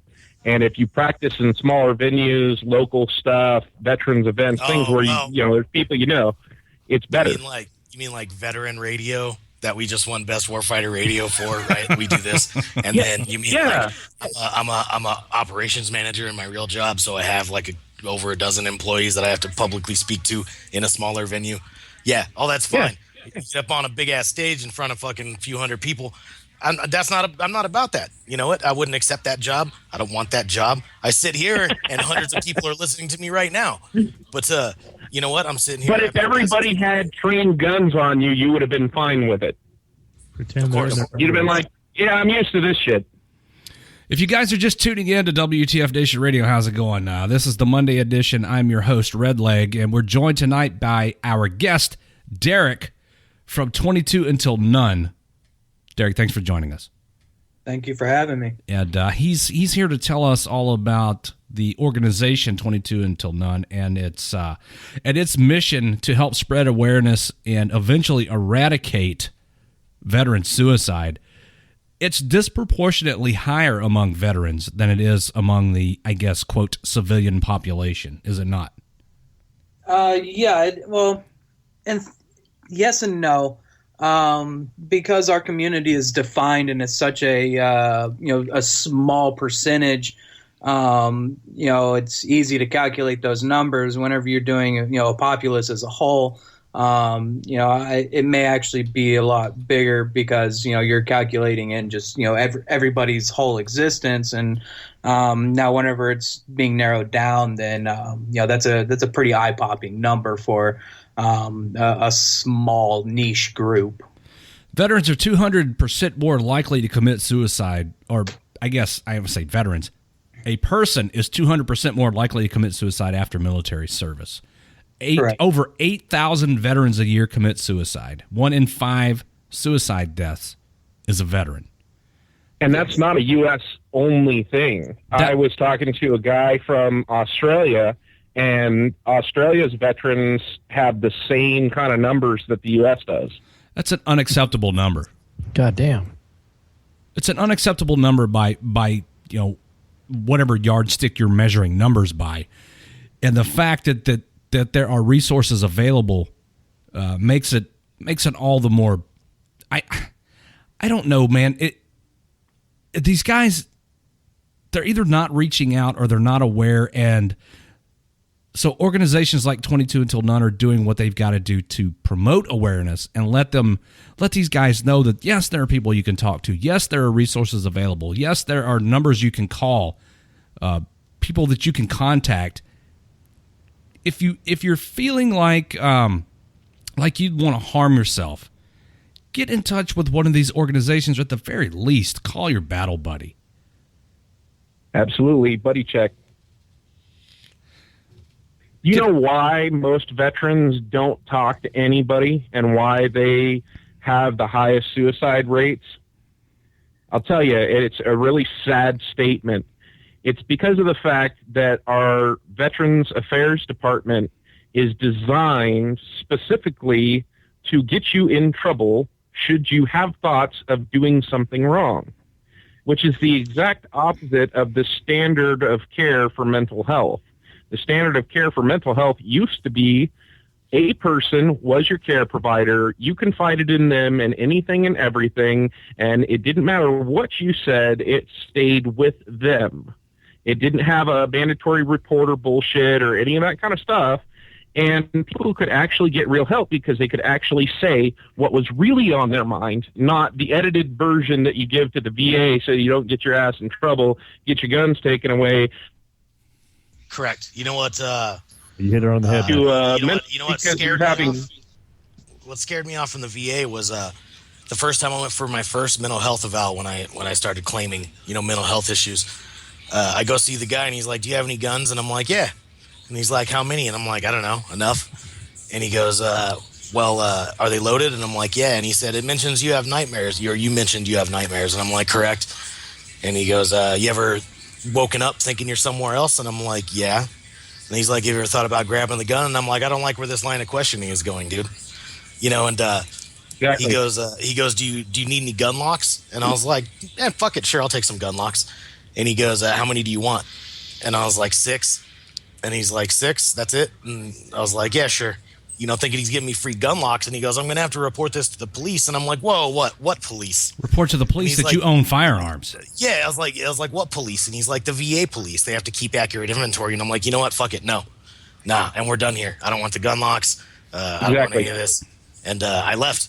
And it took me a decade longer to go get treatment that I needed because of that kind of bullshit.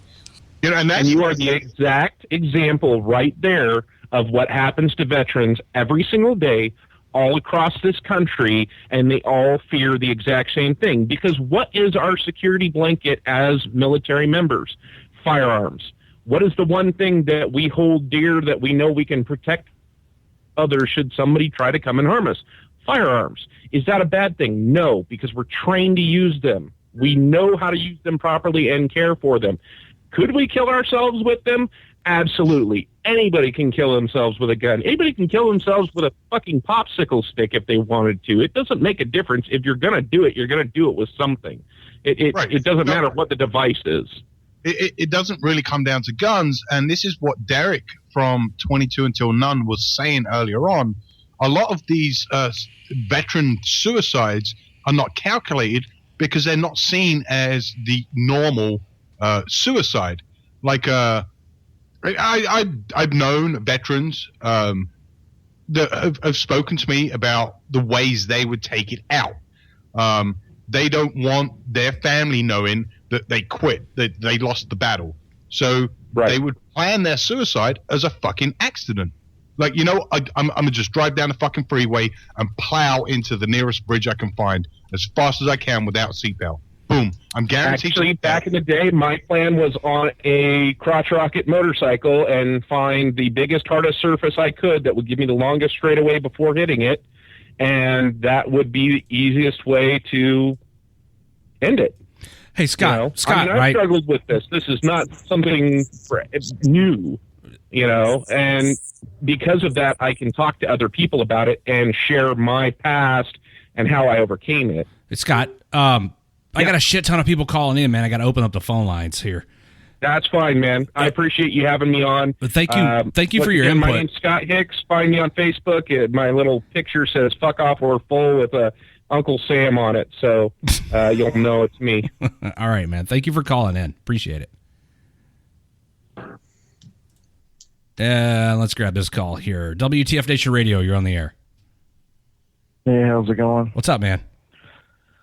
I got a little bit of info for some veterans about the VA. I'm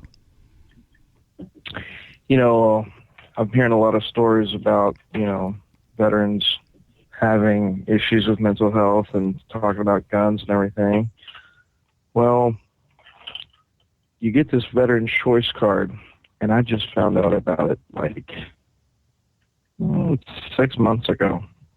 And I didn't go to the VA for like 3 years because my doctor was a complete bitch. So most people don't know how it works. You actually have to take your card and you go to like your local clinic. I just have an outpatient clinic. And you take your card to the clinic administrator, and you have her call the 800 number on the back of the card. And then you can see whatever doctor you want, and you don't have to get all those barrage of questions. None of them. But what are the stipulations of using that? Because I've got that thing, and how often does it work? And surely there's some kind of constraints on it. It works, especially if you fall under the,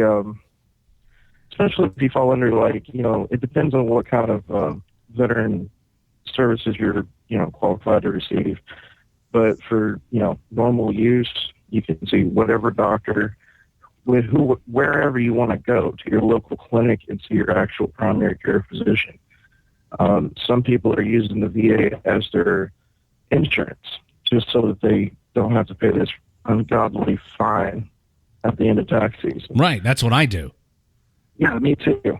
And I don't want to see my doctor because she's a complete and total asinine bitch. Every time I walk in there and she wants me to do, she's more concerned about my vital, giving blood and asking me, do I want to harm myself or harm other people? She does no, I don't even know how to explain it, but I mean, I've had hell with the VA for years. I'm a second generation veteran. My dad fought the VA for 15 years just for 70% disability. What VA do you go to? It sounds like your doctor's just checking the box on a form somewhere. Yeah, exactly. I mean, the whole process of the VA is to give the least amount of care necessary and the cheapest, and to try to keep all the costs down. That's pretty much the scene. But I got pissed off at my doctor like 6 months ago, and I didn't go for 3 years, and I was really pissed off because I really needed to go. And I went to my outpatient clinic, and I talked to the administrator because I just had an argument with her. I actually recorded it while I was in the office. Oh, it was ridiculous. But anyway, I talked to her, and she said this is an under-the-table type situation, that most veterans don't know how to use this card at all. And that Veterans Choice card will get you a free ticket to see whatever doctor you want, and it doesn't have to be VA. What veterans VA do you go to? I mean, that might narrow my location down. Well, I mean, you don't have to say no. Just state. It's in Texas, so it's Texas. Okay. It's the Amarillo VA. Okay. Because, like I said earlier, I said many times, I was at Fort Bragg after I got out, and I went to the Fayetteville VA, and I heard bad stories about that place. The entire time I was there, I never had any issues. Apart from my primary care doctor, who was fucking complete douchebag, and he was more suited for technical support, if you get my swing. Yeah. Then I moved from there back to my home of record in Ohio, and since I've been here, the moment I stepped into this place and registered at the VA here, like they have done amazing fucking things for me. Like, they call me on random ass fucking times and say, hey, do you need anything? Do your kids need anything? Are you guys good? Do you need food? Over Christmas time, they said, hey, we know you guys just fucking got back here just a few months ago. So some of the staff have kind of threw some money in a pot, and here, it's not much, but here's some Christmas presents for your kids. So I honestly, truly believe there are individuals within the VA that go well above and beyond and what they're supposed to do. It's once you get to the management level and the people that try and restrict and follow these fucking stupid ass rules and guidelines, that's where the VA crumbles. But certainly, yes, of course, there's individuals there that show up just for the paycheck and don't give a fuck about the job, don't give a fuck about the veterans. I got that. But there are people, and I would like to say the majority of people, not the institution, but people, they're there and they want to fucking help. And 9 times out of 10, their hands are tied. That's true. Yeah, But that's just true. why it's Especially the nurse techs, they're the nicest ones. But my doctor was complete and total, just crazy.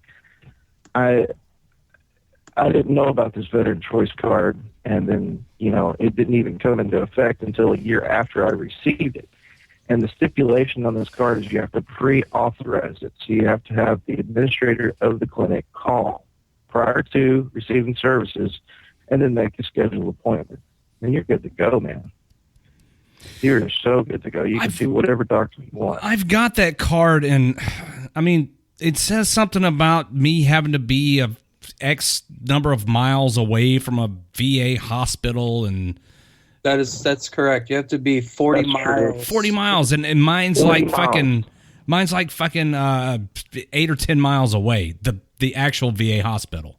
Yeah, and it's 40 miles by the way the crow flies, not by the route that you got to take. Even shorter then. I mean, Yes. I'm literally like 10 minutes away. So, hey man, it thanks works for rural people, but I mean, yeah, I'm in a major metropolitan area. And there's one like right down the street, so I'm stuck going to the VA. You could always change your home record. Oh well, I could do that. I appreciate your call, man. Let me get to some of these. Let me get to some of these other callers because the phones are blowing up tonight. Thanks for calling in, brother. No problem. Have a good one. Guys, if you're trying to call, guys, gals, whatever the case may be, if you're trying to call in and I don't answer, just keep trying.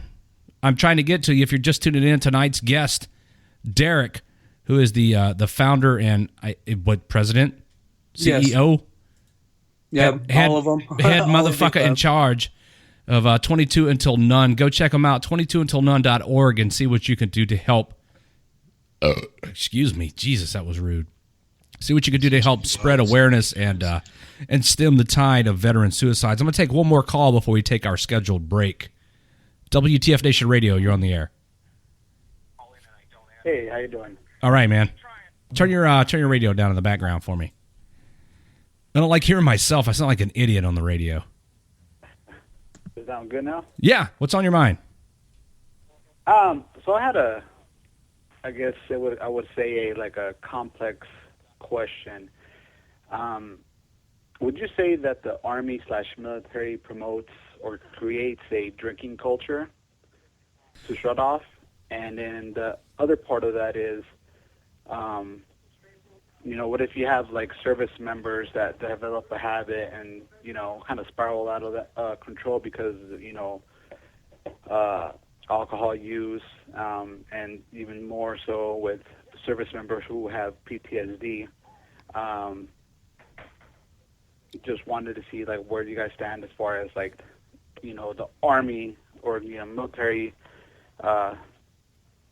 providing services for those service members. Would I say that the military promotes a drinking culture? I don't think the military as an institution promotes a drinking culture. However, that among especially young enlisted soldiers that there's, do some shots, get drunk, get fucked up on the weekend. Yeah, especially in places like Korea. If anybody's ever been to Korea, what do you do on the weekend? You go downtown, you mess with the juicy girls, you get hammered, you do the walk of shame. Run. Yeah, you do the walk of shame back to the barracks. Shit, Korea, dude, fucking Germany. Well, yeah, I mean, any Oconus, but not just limited to Oconus. So would I say that the military promotes a culture, a drinking culture?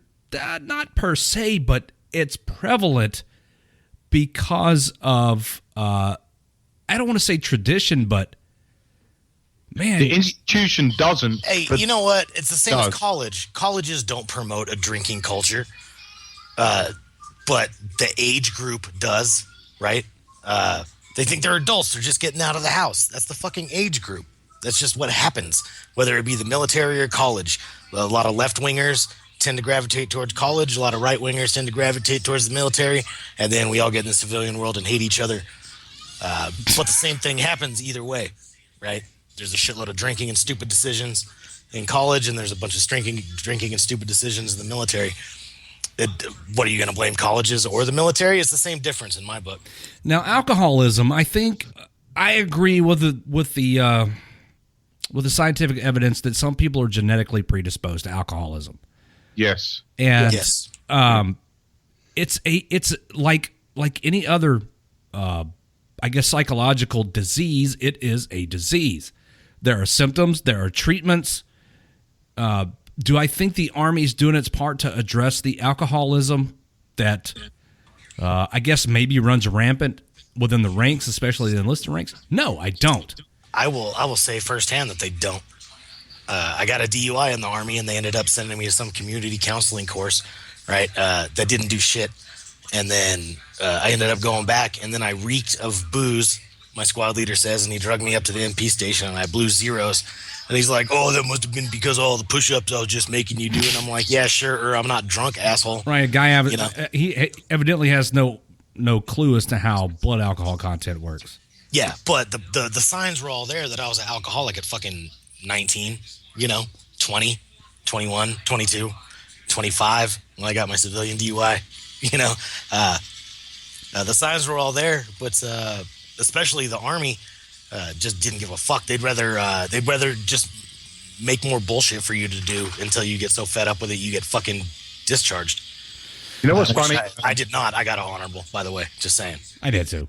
Congratulations. From WTF Nation Radio Facebook live chat, he says now they show ASAP as a punishment, and it's kind of funny he says that because obviously, like I said, alcohol isn't promoted by the institution. It's more of the culture, and it's the people you are with around, the time you're in. Before deployments, we used to go up to TFT, kind of like a pre-fucking training bullshit thing. And our team would go out with the team commander. We'd go out and we would get fucking shit-faced. Like, to the point where my commander, captain, bet me that I couldn't down a pitcher by the time the waitress came back to the table. Now, that's an unknown fucking time. So I was like, fuck it. I'll do it. It's free beer. So he ordered a pitcher, and he says, wait. And once a waitress walked away from the table, he says, all right, now you have until she comes back to the table. All right, fine. So I started fucking chugging. Well, I lost the fucking bet, so I gave him $10. But I was fucking shit-faced by the time we left the restaurant. We hadn't even made it to the fucking club yet. So just through my drinking habits, and obviously from the sound of my voice, I'm hoping you could understand that drinking's almost in the bloodline. Do a lot of drinking in Thailand, right? So I'm used to drinking. I can drink a lot of anything you give me. If it contains alcohol, I'll fucking drink it. Now, okay, so let me ask you a question. Would this be a culture thing of the military, or would this just be an individual experience? Yeah, I mean, we used to go on TDY, and we'd be in a bar, and our platoon sergeant, he was one of the few in 1999 that had a combat patch, and he had 2 of them, and it was fucking hardcore to all of us, right? Like, nobody had combat patches in 1999. We're like, this motherfucker, our platoon sergeant has 2? Hardcore. So anyways, we go out drinking at the bar, and as soon as we started seeing him switch at 11, 12, 1, it didn't depend, whatever time, we'd all be watching him, and whatever time he switched from booze and liquor to coffee, we knew we needed to stop drinking too, because that's what time we were going to be waking up in the morning. So is that a culture thing, or is that just because he was being a poor leader? Like, what's your guys' look on that then? If it's a culture thing with the military to drink all the time, it is a culture thing. Because think about it, right now, we have fucking ceremonies and we have formals and balls, and what's the first fucking thing they do is they make you pour shit in a fucking toilet and drink out of it. Yeah, look at the hell and farewells. I mean, you may have the ceremonial portion of it, but then you have the grog and let's get fucked up. Exactly. It is promoted. I mean, what the fuck? I mean, is it not or not? I'm not going to get in the fucking. Well, the drinking. Yeah, I mean, I think maybe we're talking about is drinking promoted versus is alcoholism endorsed and encouraged. I think maybe that's kind of where we're leaning towards. Yeah, big boy rules, big boy punishment. You fuck up, you fuck up. Yeah. Yeah, you know what you're doing. If you can't handle it and you know that as a person, then maybe you have 1 or 2 beers and be like, hey, no, I'm good, fellas. You know what? I'm going to just chill out and drink fucking the sodas. That's you. You're a big fucking boy. A few years ago, didn't they go away from the having the posters with the guys in ACUs with alcohol and beers and whatever advertisings in the PX, the bowling alley or wherever? And then they stopped doing the lot sales on the weekends where you go buy a case for nothing. So they still have. They just fucking advertise as much. Fucking Class 6. Hey, something I have noticed though, like in the past, well, like the U.S. Army WTF Moments page is, especially on weekends, gets so much so many people message a page about problems, i.e. a battle in distress, and we answer that. Like we essentially now have the page staffed 24 hours a day. The radio station at times, the WTF Nation radio page, has been sent messages saying, hey, I'm in a bad place. Or people have called in while we're on air and said, hey, I'm in a bad place right now. I need someone to talk to. And 9 times out of 10, what we found is it's all fueled, or the situation is elevated by alcohol. Yeah. The person's always been drinking. Now, I'm not saying that they're not in a bad place to start with, but I'm just saying, like, once it gets to the point where, it physically hits them and they're like, oh, fuck, now I'm pissed off, now I can feel it, now I'm angry, now I'm like, oh, I don't know what the fuck to do, then they start pounding. And I don't know if that's because it's just what they're used to. It's like, I'm out with the lads, I'm fucking chilling in the barracks. I don't know what it is. But then with the alcohol, and it's so fucking true, with the alcohol, it boosts your feelings to the point where then you start getting stupid. And then it's like, oh, now I'm fucking depressed. Now I'm down. Now I'm like, you know what? Fuck this shit. I'm done with it. Fuck you. Fuck everyone. I don't give a shit. And it exacerbates the problem. It does. Yeah. It's not a solution. I guess it's a Band-Aid. And you're right, Pi. A lot of the people that we're contacted by have been drinking or are hammered, and it creates more problems than it solves. And that's a whole different topic. And maybe we'll talk about that on the next show. About how alcoholism is kind of rampant in the military versus, other organizations or in civilian life. What I got to do right now is take a regularly scheduled break. We're actually kind of overdue for our break here. And then we'll come back and wrap up the last hour of the show. Guys, hang in there. I see you trying to call. I'll get to your phone calls as soon as I can and let you talk to Derek from 22 Until None. Go check out their website, 22, that's the number 22, untilnone.org, to see what you can do to help your fellow brothers and sisters in arms and reduce and eventually, hopefully, eradicate veteran suicide. We're going to put you out of business. They have 19 local chapters and are always looking to expand. If you'd like to help out, go over to their website, 22untilnone.org, and there's a contact form where you can get in touch with them, and they'll get back with you post haste. Everybody hang around. Don't go anywhere. We'll take one more break, and then we'll be back right here on WTF Nation Radio. The basement of the Pentagon. This is WTF Nation Radio.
And we're back here on WTF Nation Radio on the Monday edition. What's going on, everybody? I'm Redleg, your host. Thank you for joining me here tonight. Hello, everybody, on the Facebook live feed. We have a live show here every night. They all start at 8 o'clock p.m. Eastern. If it's not on Facebook Live, you can catch it at WTFNationRadio.com. Also, you can download the TuneIn radio app for your phone or other mobile device. And just download TuneIn Radio, search for WTF Nation Radio. Our podcasts are available there. They're also on iTunes and Stitcher. And I received an email today saying that our podcasts are now available on the Google Play Music Store thing. Google that's pretty sweet. Music something. I don't know. Go check that out. Google Play Musics. Google Play Musics. And before we get back here into the last hour of the show here, I want to give away another sticker. And this one is just fucking serious, dude. Yeah, I listen. I know you hate when I give. I know you hate when I give stuff away, but you know, fuck, man. Come on. Did someone send us like a picture of them entertaining a goat or something? Entertaining a goat. Oh, I don't know. It's got to be pretty special to give 2 stickers away a night. So what I'm gonna do is I'm gonna play. I mean, you do understand our profit margin on this merchandise, right? Yeah, I do. I get it. All right. I'm just letting you know. All right. You know, just keep fucking margin in mind when we're doing this fucking giveaway shit. You know, we have a profit and loss statement that I have to maintain. Well, you know, if any of us were getting paid, then I might be concerned, but you know how it goes. Well, maybe we could get paid if you wouldn't keep giving away our fucking merchandise for free. You know what? I kind of agree with Pi for once. Like, what the fuck, man? Stop giving our shit away. Fine. So this sticker, if I don't give away this sticker, we all get paid? Well, apparently, you know, this is a cumulative thing, right? Like, it's not just one sticker. Oh, so I give away a sticker after sticker after sticker, and it adds up. Yeah, you know, fucking our 30-cent profit per sticker, like, goes away after. I mean, shit, dude, how much money do you think we're going to make off this? If you want to see what sticker designs are available, there are 5 to choose from. You can go to WTFNationRadio.com and click on Shop. Does it say Shop or Store? I can't remember what I put. Shop, I think. Let's see. There's the Fuck Redleg sticker. That was the one famously displayed on Colonel Admiral Stryker. We've got pictures of that. Yeah, I'll throw that up in the chat room. And also, there's one on a recruiting station that I'll throw up. Oh yeah, so it's there are 5 endorsed by Colonel Admiral. Well, yeah, I mean we'll call that an endorsement. Sure. There's the Colonel Admiral. If you guys want to see these stickers, you got to be in the live chat at WTFNationRadio.com, or you can go to WTFNationRadio.com and click on Shop.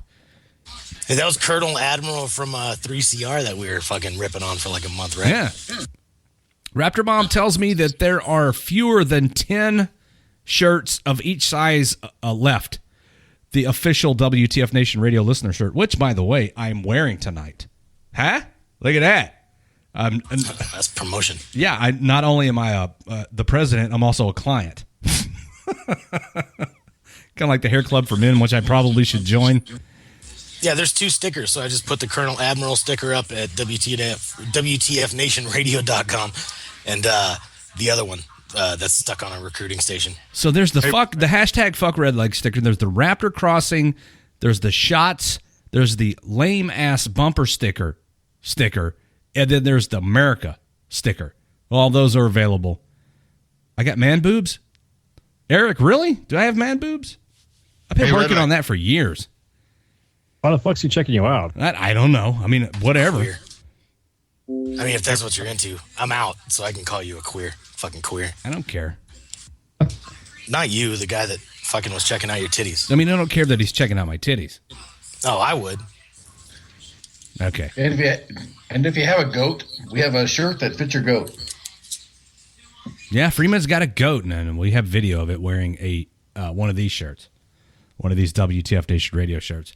So and eating a sticker. What I'm going to do to give away this sticker is I'm going to play. This is pretty easy. It's a goof. It's a musical version of a movie that's not a musical. You have to call me at 415-889-8367, 415-88-WTFNR. Tell me what movie that this is all about. This is actually pretty funny. I listened to it twice earlier. Of Mice and Men. No. By the way, if you're on the call right now, Raptor Mom, Raptor 7, Cause, Ice, Pie, Jim Beam, and Derek, you're not eligible to play. Fuck. Son of a bitch. Well, I mean, them's the breaks. Fuck. Jesus. I want Get my name. another sticker. Are you trying to cover your entire house with stickers? Yeah, man. Okay. This envelope's getting fat. We need to set up a GoFundMe account for a phone charger because my shit just died. That sucks. All right, here's the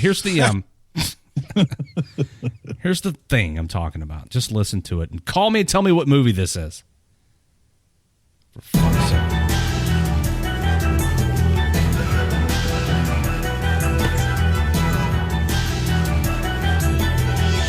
Fiddler on the Roof. You know the two of us, we are the closest living out here. Jenny and me putting ice cream on each other's noses and feeding the deer. Jenny and me, we were going to build a normal life here, the free existence of laughter and play. But General Kirby, he led them right to us, and then the bastards took her away. Jenny and me.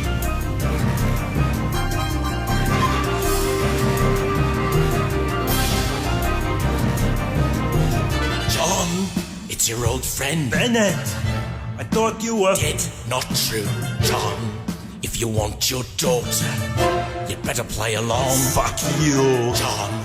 An assassination. I will not do this. You pull it off, she'll be just fine. Don't put me through If this. you fail, we will mail her to you. No deal. We will get her back one piece at a time. Jenny.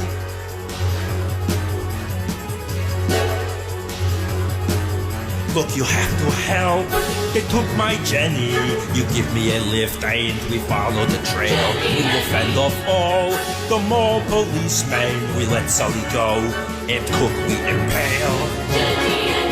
We stop to do some last minute shopping. So many good ones, not easy to choose. We borrow this plane and we fly to the island. Or fucking hell is about to break loose. Jenny and me. Does nobody know this, or am I just missing phone calls? Well, hold on. Here's a caller. Let me answer the phone.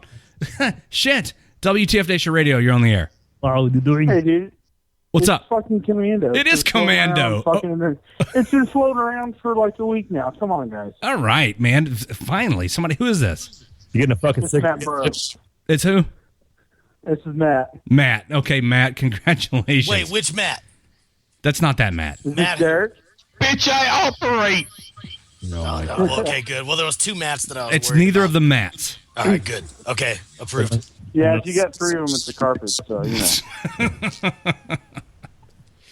Was that directed at me?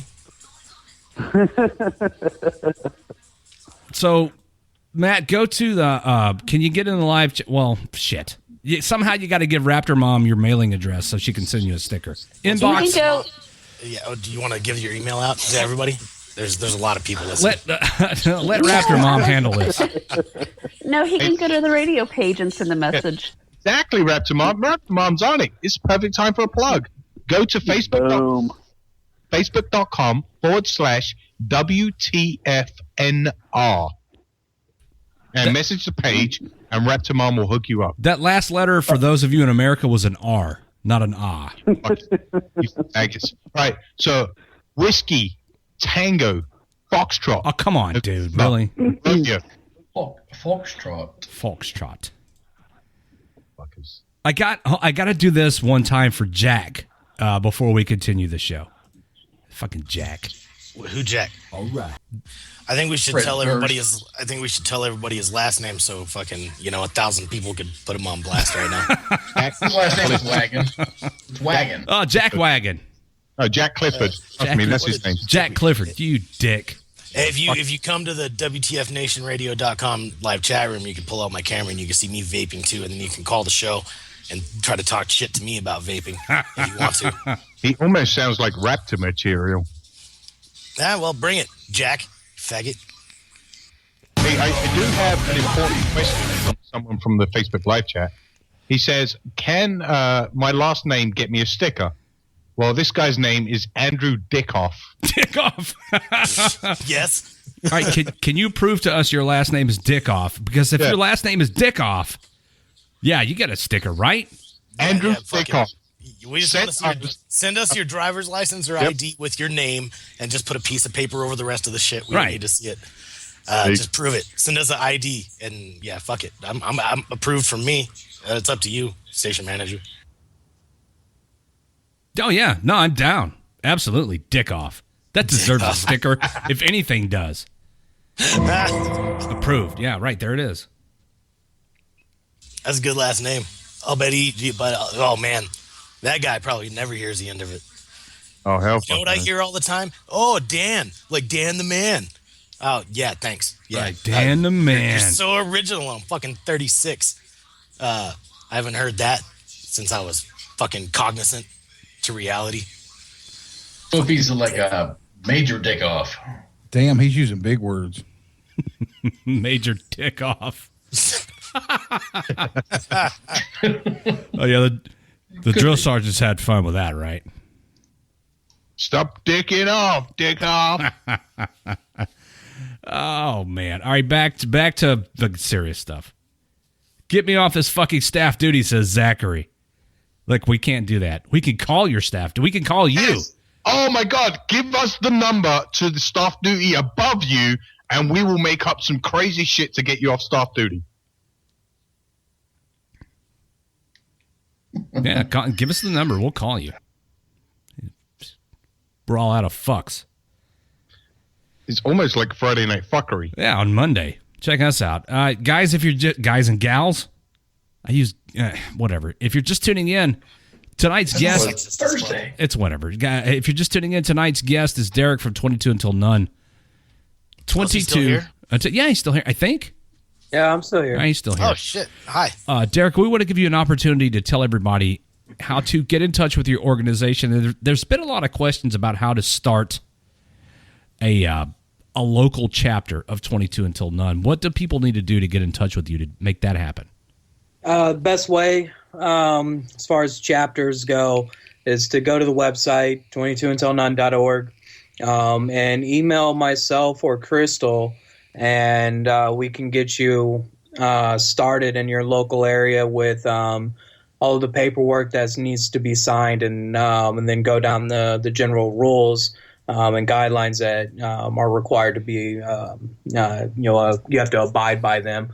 And it's in general, just getting a hold of us. The website, just about we're on all social media platforms. We have a phone number as well. You can call that. So I mean, we're pretty easy to get a hold of. Whichever way you're most comfortable doing it, go ahead and attack it.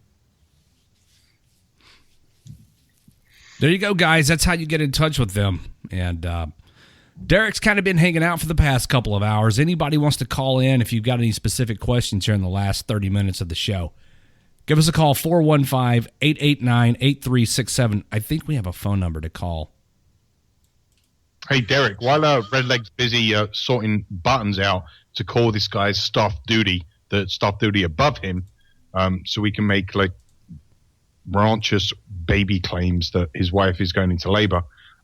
What programs, specific programs, does 22 Until None actually run? Well, we have our camaraderie program where it's a nationwide network of veterans that are all volunteers, and we are able to dispatch them to other veterans that are in crisis or just need somebody to talk to and want to talk to a local veteran. We also do emergency financial assistance to offset costs for small bills to take that burden off of you for a short amount of time. We also do fitness and wellness program It can ranges from going to the gym to art classes. It's whatever you find works for you. We'll work with you and get you in something that can take your mind off of, the stressors and whatever, may be bothering you, and also boost your overall well-being. Those are the three main programs that we do. The two that are funded are the Emergency Financial Assistance and Fitness and Wellness Program. And those are our, top two that, we usually implore day to day. Pi, do you want to make a phone call? Yeah, let's do it. You want to call 1st Battalion, 3rd Aviation Regiment? Oh, fuck. Yeah, let's do it. Wait, what's this guy's name? Because I got to get him out of staff duty. I don't remember.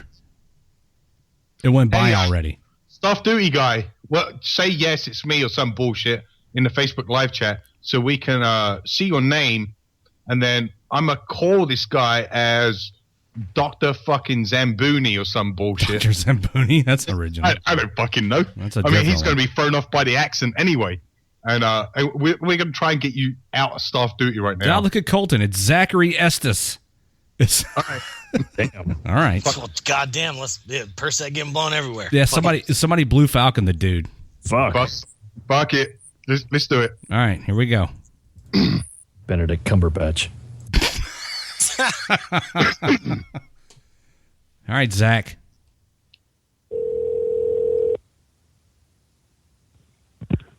Falcon Brigade Staff Duty, the flying zone secure. Seth Arnold Lewis speaking. How may I help you, Sergeant? Hey, Sergeant Lewis. My name's Dr. Zambuzi. I'm calling about one of your soldiers, Zachary Estes.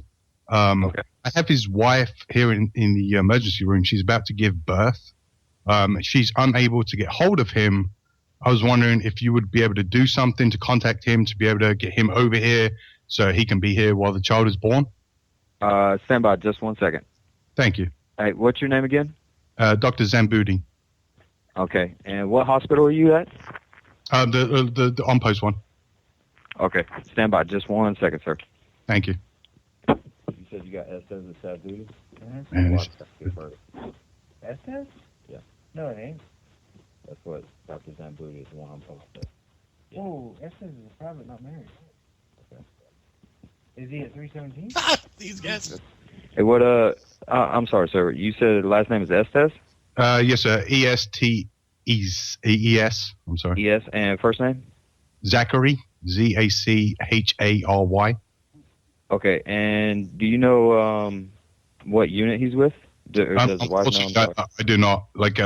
We've been trying to get some information out of his wife, and she's, as you can imagine, kind of hysterical right now. Yeah. All right. Let me get a contact number back for you, and I will see what I can do, and then I'll give you an update. Okay. Sound So, yeah, it sounds perfect. 415. Okay. 889. Okay.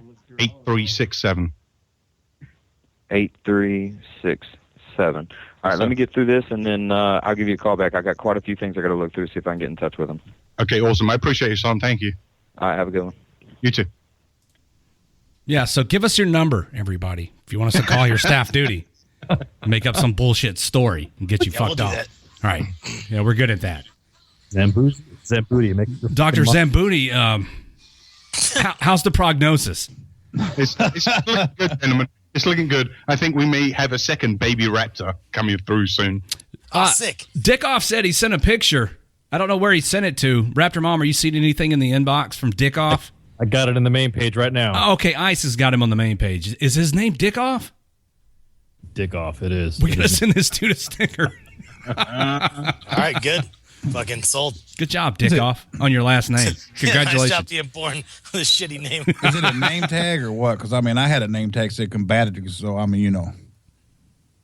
What's that a picture of, Ice? It's a picture of his name tag corresponding with his fucking Facebook name. Okay, all right. Good enough. Yeah, that was... Dickoff.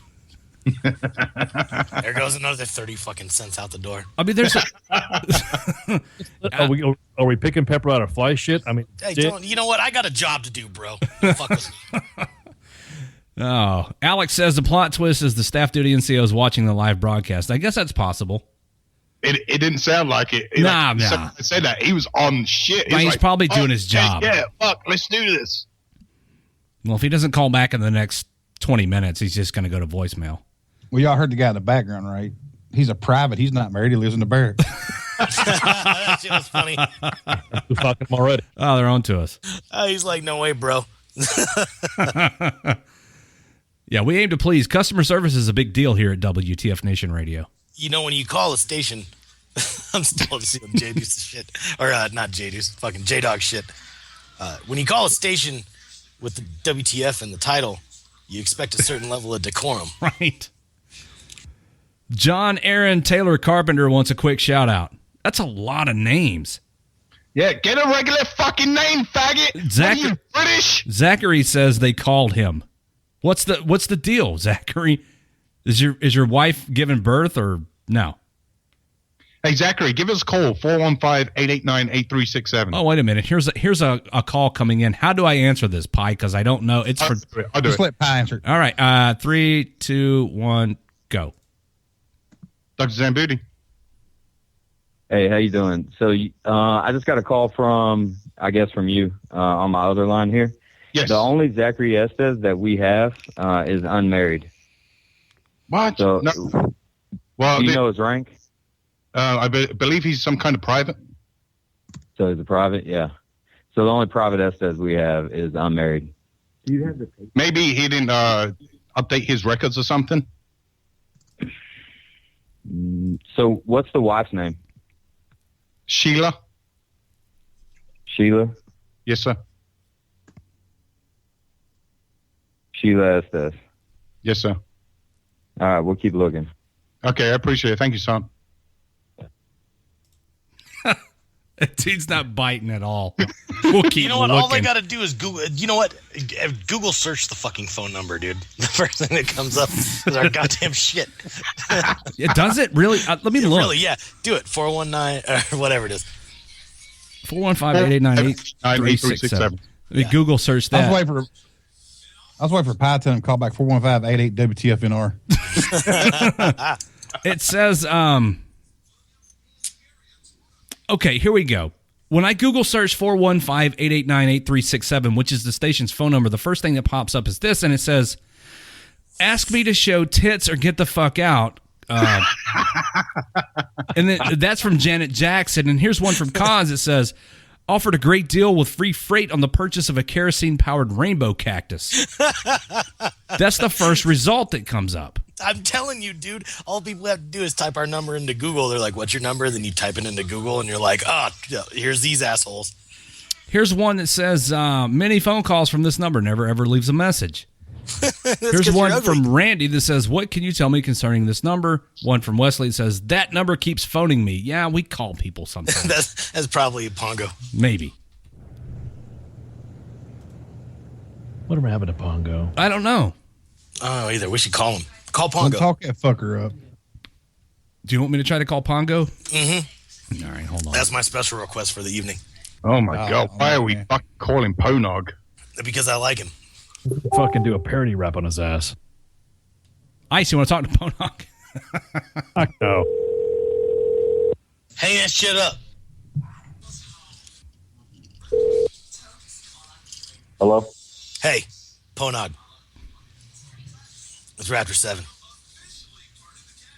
He hung up. Why are you so mad at me? Why do you answer unknown caller? Who does that?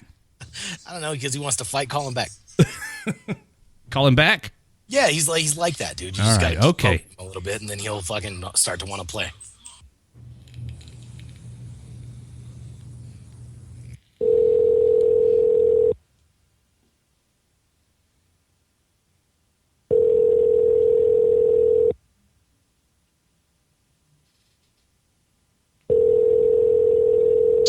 Is he really gonna do this? Yeah. What a faggot. Well, at least he put it on silent and just forwarded straight smell. So Robert, he's put to answer. He says, if staff duty calls back, tell him that it's. Please leave your message for 832. I want you to leave a message for him, Raptor 7. Hello. And stuff. Just remember Man, you guys are faggots. Hey, Ponog, answer the fucking phone. What the fuck are you doing, dickhole? I want to talk to you or your grumpy old lady, unless you guys got a divorce, in which case I'm sorry for disturbing you during your time of loss and or celebration. Did I cover everything? Yeah, Jim Beam, sad horns for Ponog not answering the phone. Yeah, horns. Okay. Quick on the voicemail. Come on, man, hurry up. We have horns. Sad horns. Come on, dude. Sad horns. What are those? Ah, fuck. The ones that aren't happy horns.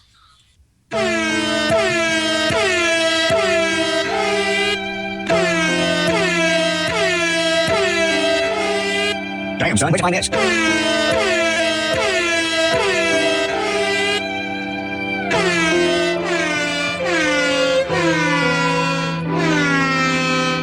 Sorry for your loss, Ponog. That sucks. Bye. Yeah, I do have a request. Did y'all hear my subliminal message in the middle of that? Yeah. I did. Bye, Ponog. Did you hang up already? No, not yet.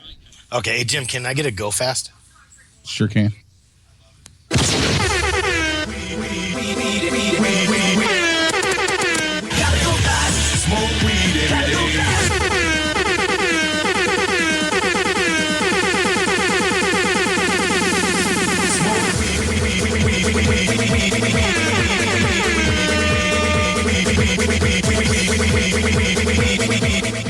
Smoke weed every day. You're right. It is like a Friday show on Monday. Yeah. The Facebook live chat has come up with some pretty good ideas. I think Raptor Mom should call back the staff duty NCO and be like, as the nurse, be like, hey, Sheila is going fucking crazy. You guys need to send this fucking Estes fucking dude down here now. Well, before we do that, I want to tell Joshua Smith, who says you guys should have more of a structured show. You guys are getting a bit boring. That we guys did a structured show for the past 2 hours and 45 minutes. Correct. And now it's just kind of devolved into this. Correct. So shame on you for tuning in late. Isn't it also best warfighter radio? Well, there's that. So normally what we try to do is, have a structured kind of format on every day except tomorrow. That's going to be a shit show. But on normal days, there's a structured format of news and discussions and call-ins and serious topics, and then it evolves into fuckery because it's a 3-hour fucking show. Stop showing up late. The faggot ass John Aaron Taylor Carpenter. Why is he got to be a faggot? I don't know, Come on, but he's begging for another shout-out. Yes, you sound like British, but you're not, you fucking faggot. Why you gotta call the dude a faggot? I thought you were American. I am. Well, Taiwanese American. I don't think Taiwanese is a word. Hyphens and shit. Taiwanese, motherfucker. Check your hearing aid. Well, okay. 15 minutes until the show ends. Sorry, no, we're not counting any And minutes or anything. Yeah, and I want to. Let me see if he's even still on the call. Derek is still here somehow. Tonight's guest, Derek from 22 Until None. Go check him out. 22. It's the numbers 22. 22untilnone.org. If you're just tuning into our non-structured show, here's Staff Duty calling back. Pi. All right. What doctor am I? Zambuti. Got it. You ready? Send it. Okay, go. Dr. Zambuti. Hey, Dr. Zambuti. This is Sergeant Lewis with 3rd Combat Aviation Brigade Staff Duty. Hey, what's up, Sergeant Lewis? Hey, so here's the thing, boss. I called Labor and Delivery down at our hospital, and nobody from Labor and Delivery called us about Private Estes. So I Googled your phone number, and it turns out the phone number's from WTF Nation Radio. Fuck, he got it. So it's a good try, man. Mad props on trying. Oh, shit. I'm glad you got some brains, mother. I'm glad that you are the true NCO of the NCO Corps and kind of researching shit. But, hey, thanks for being part of the fun, man. Hey, I All got right. you, Well, y'all have bro. a good night. You're a good sport, brother. Thanks for holy shit. We were just talking about that before you called us back. I'll bet this motherfucker's gonna Google the number, and I told everybody to Google the number, and it's like the first or second thing that comes up. This motherfucker's gonna figure It was right on top when we Googled it. Oh man.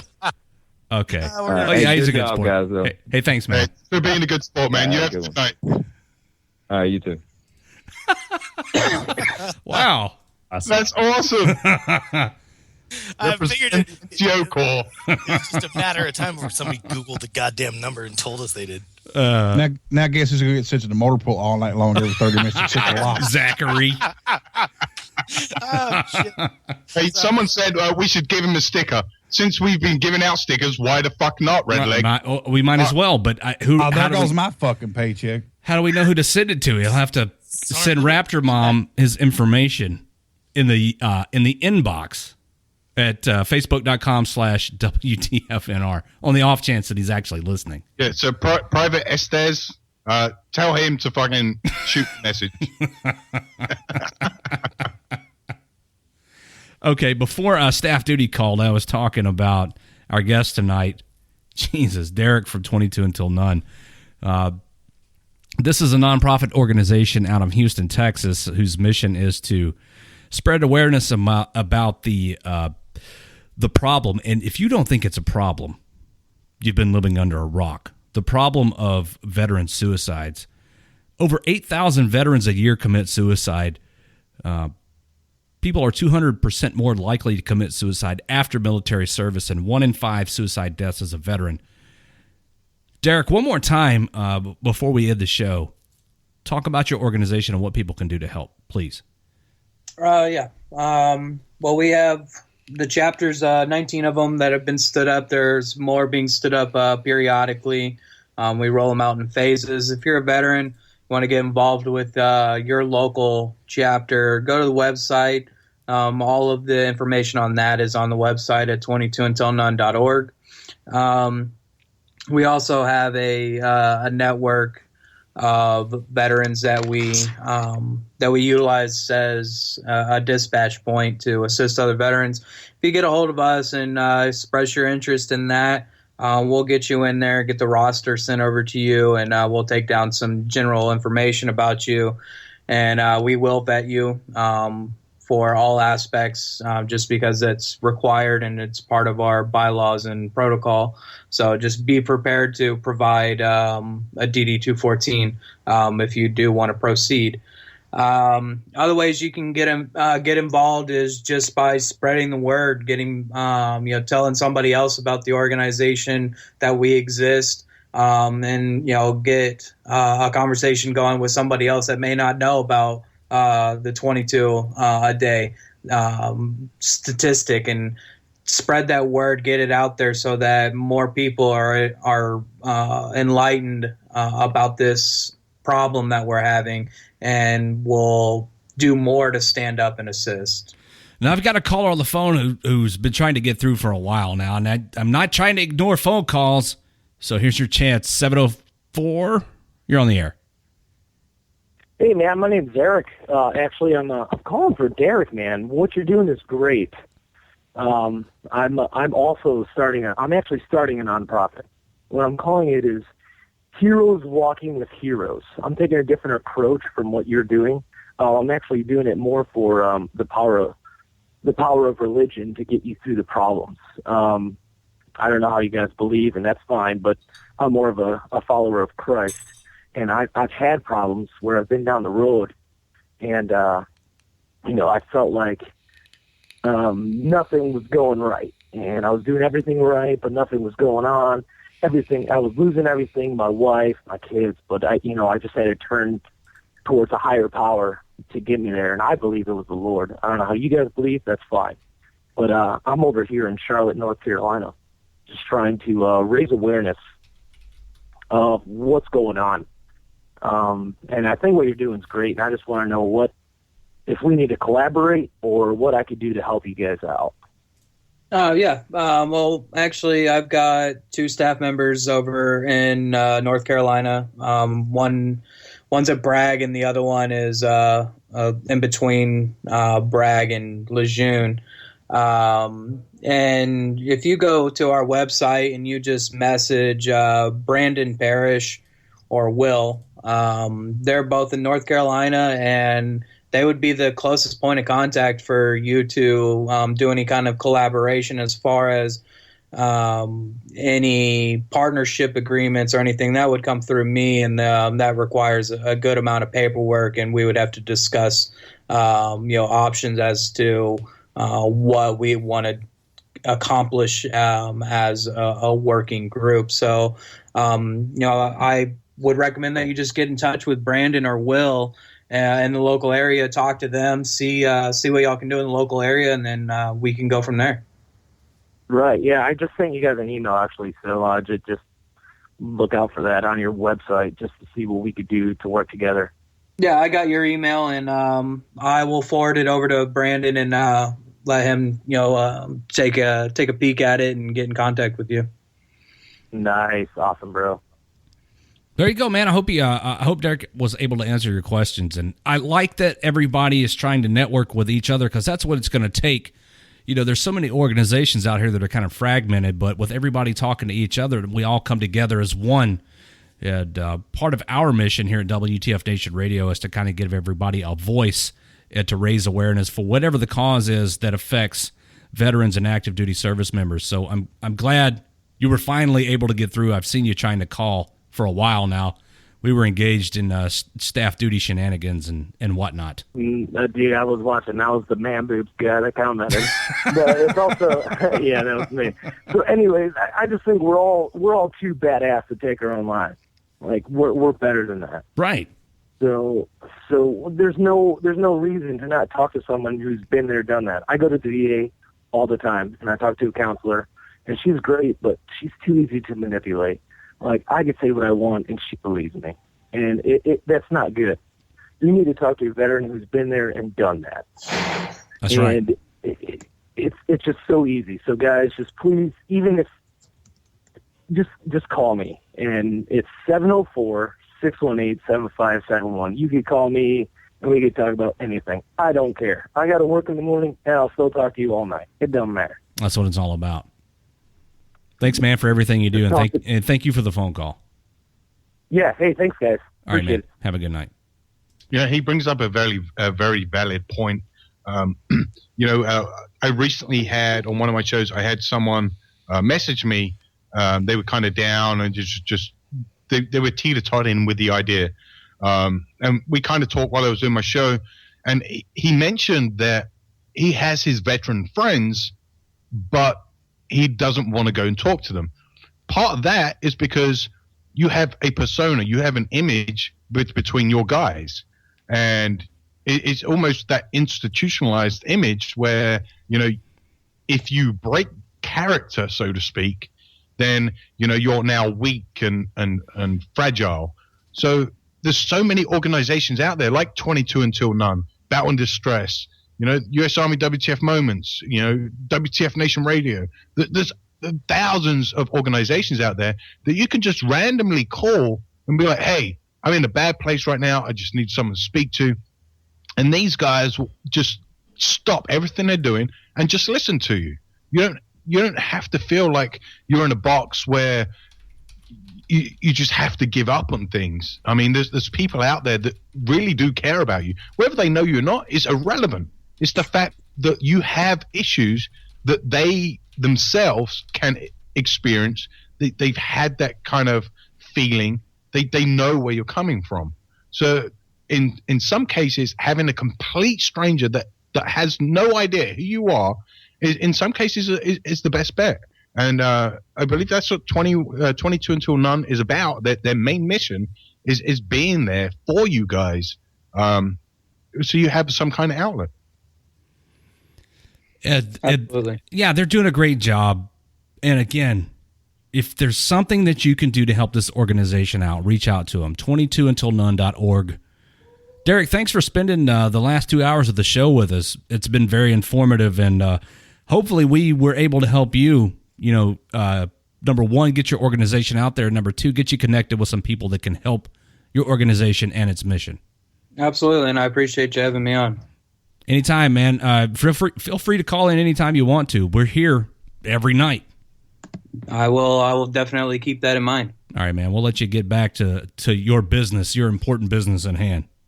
All righty. Well, y'all have a good night, gentlemen. Same to you. All right. Bye. Later. Derek from 22 Until None. What a good guy and patient to deal with all of our shenanigans in the middle of all of this. No fucking shit, man. Yeah, Good. Zachary. Good motherfucker. Maybe Zachary won't get. Maybe the staff duty NCO won't come down too hard on that guy for putting the phone number out there. Welcome to the Army. Yeah, that was fun. We've kind of fallen off on the prank calls. Probably that. I think the last big one was when Pi talked to the cops at Walmart. Oh, that fucking chick. Oh, my God. Do you have that on audio right now? No, I don't. Oh, we got to line that up for the next That show. destroyed the evidence. Smart idea. Okay, so the question is there going to be a Facebook Live show tomorrow? No, not unless Raptor 7 magically is able to do it tomorrow. Hey, you faggots want to buy more T-shirts, then I'll get a better phone. And then I'll do Facebook Live on Tuesdays. Until then, you're just going to have to deal with me and Stephen Hobbs in the chat room on cameras. There's a show every night. Just because it's not on Facebook doesn't mean it's not on the air. WTFNationRadio.com. Look, you can pull it up on your phone or your computer. It's better if you open up your laptop. But your Obama phone may or may not work. Estes is now an E0. Yeah, Mark. He got E-fuzzy for the win. He got busted all the way down. Floor buffing at 16:30 tomorrow. Private Estes. Sucks to suck. That guy. The balls on that dude to throw his staff duty number out there. Yeah, nice work. Promote ahead of peers. All right, guys, it's been fun. Thank you for joining me here tonight.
Bye, Felicia. Y'all stanch. So remember, from all of us here at WTF Nation, to all of you out there, wherever you are, the light at the end of the tunnel may be you. Good night.